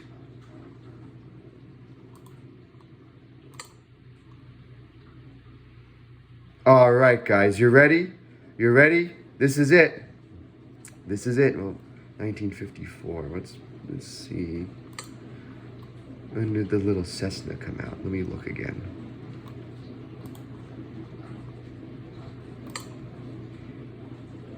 In 1955. Well, we're gonna do an airplane that's more 1950-ish.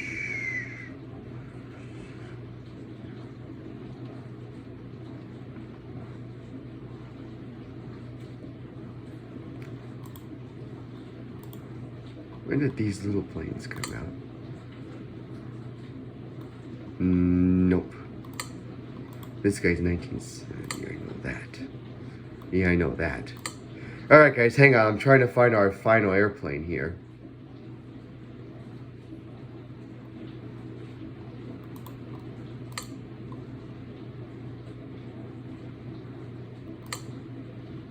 This doesn't tell me anything.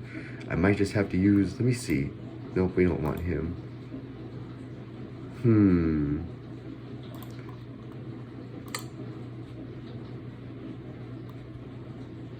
Doesn't say when this guy was born either. This is a more modern, but I might have to do a late 1950s plane now. Wait a minute. Oh, that's 1960s. 1970s, oh dear. Hang on, guys, I'm getting it.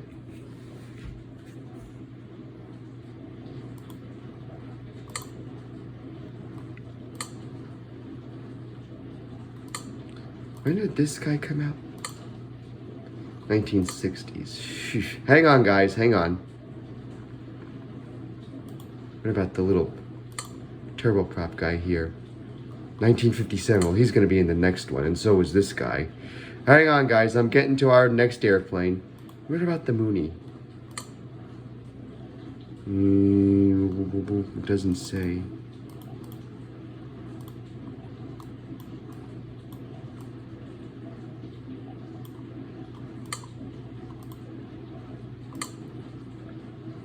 This doesn't say when this was built.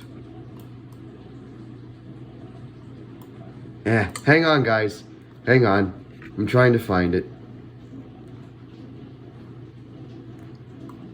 What about the little mule here? Yeah. You know what, guys? I think I'm going to have to show you one more of the Piper planes. Because I'm looking here.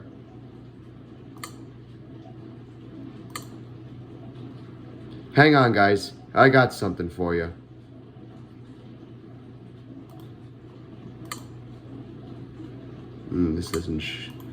This doesn't show it.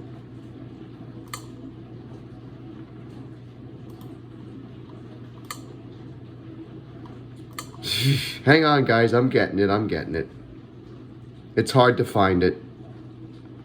I might just have to show another Piper plane because I don't want to go into the I don't want to go into the late 50s yet.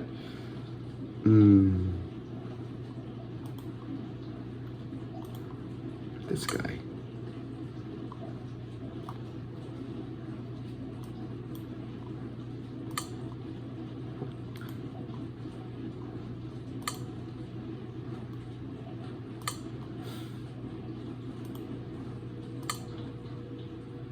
$1955. Oh well, we're gonna have to maybe do a 1955 plane. No, we're not. I'm gonna find one more early 1950s plane, and then we're gonna move, and then that'll be it. Hang on, guys.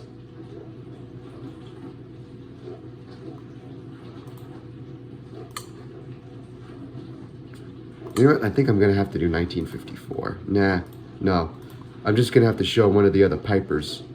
Alright, guys, hang on. I'm gonna have to show you another Piper plane because I don't have anything from, I have that Piper Tri-Pacer is from the early 1950s. But you know what?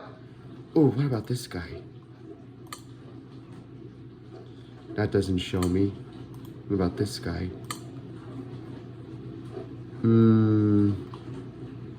Nope. Alright, guys, I think I'm going to have to stop it from here. I think that's our only early 1950s plane right now. Alright? Yeah, that's our early 1950s plane right now. Pardon me. Excuse me. Yeah, that's it, guys. This doesn't tell me when this was born. And how about this guy? Nope. Alright, guys, I think that's it. That's our early 1950s early 1950s planes. Oh, let me see the little glider here. Maybe this guy's a... No. Alright, guys, I think that's it. That's it. Yeah, that's it, guys. This is our this is our early 1950s plane. This is the last one of part 3. I'm sorry, but that's it. This is the last one.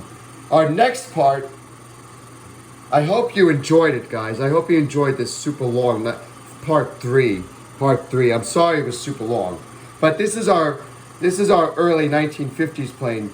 Our next is 1954 to the early 1960s. Now you're saying, gee, boss, you're going a few couple years later? Well, yeah. I have nothing from 1951 or 2 or 3. I have 50. You'll see what I mean. But our next part 4 is going to be 1954 to the early 60s. So this little airplane has come a long way since 1906. We got flaps, we got tricycle landing gear, we got retractable landing gear on other aircraft that we saw, but my goodness, we got early jet technology that we saw, and oh my God, this has been great. Well, This is great, guys. I'm loving this series with you. And I'm sorry it was super long. But we digress and move on. But thank you guys so much for watching this series, part 3. As I said, part 4 is coming out soon. Well, we'll see. We'll see when I get to part 4. But part 4 is going to be 1954 to the early 1960s. We got to the early 1950s. We got to 1950 here. So now we're going to go 3 years later in the 1950s. So get ready. We're going to see airliners. We're going to see more technological aircraft, some early jets. I can't wait to show you guys. But this is it. This is the end of part 3 now. Thank you so much, and I'm sorry it was lengthy. My deepest apologies. But thank you guys so much for watching part 3. I can't wait for next time. As I said, 1954 to the early 60s. All right, guys. Again, for being so long here, and my deepest apologies for that other DC3 not working. But we digress. We move on. You can skip that if you want. But anyway, thank you so much, guys. And I shall see you on the next one.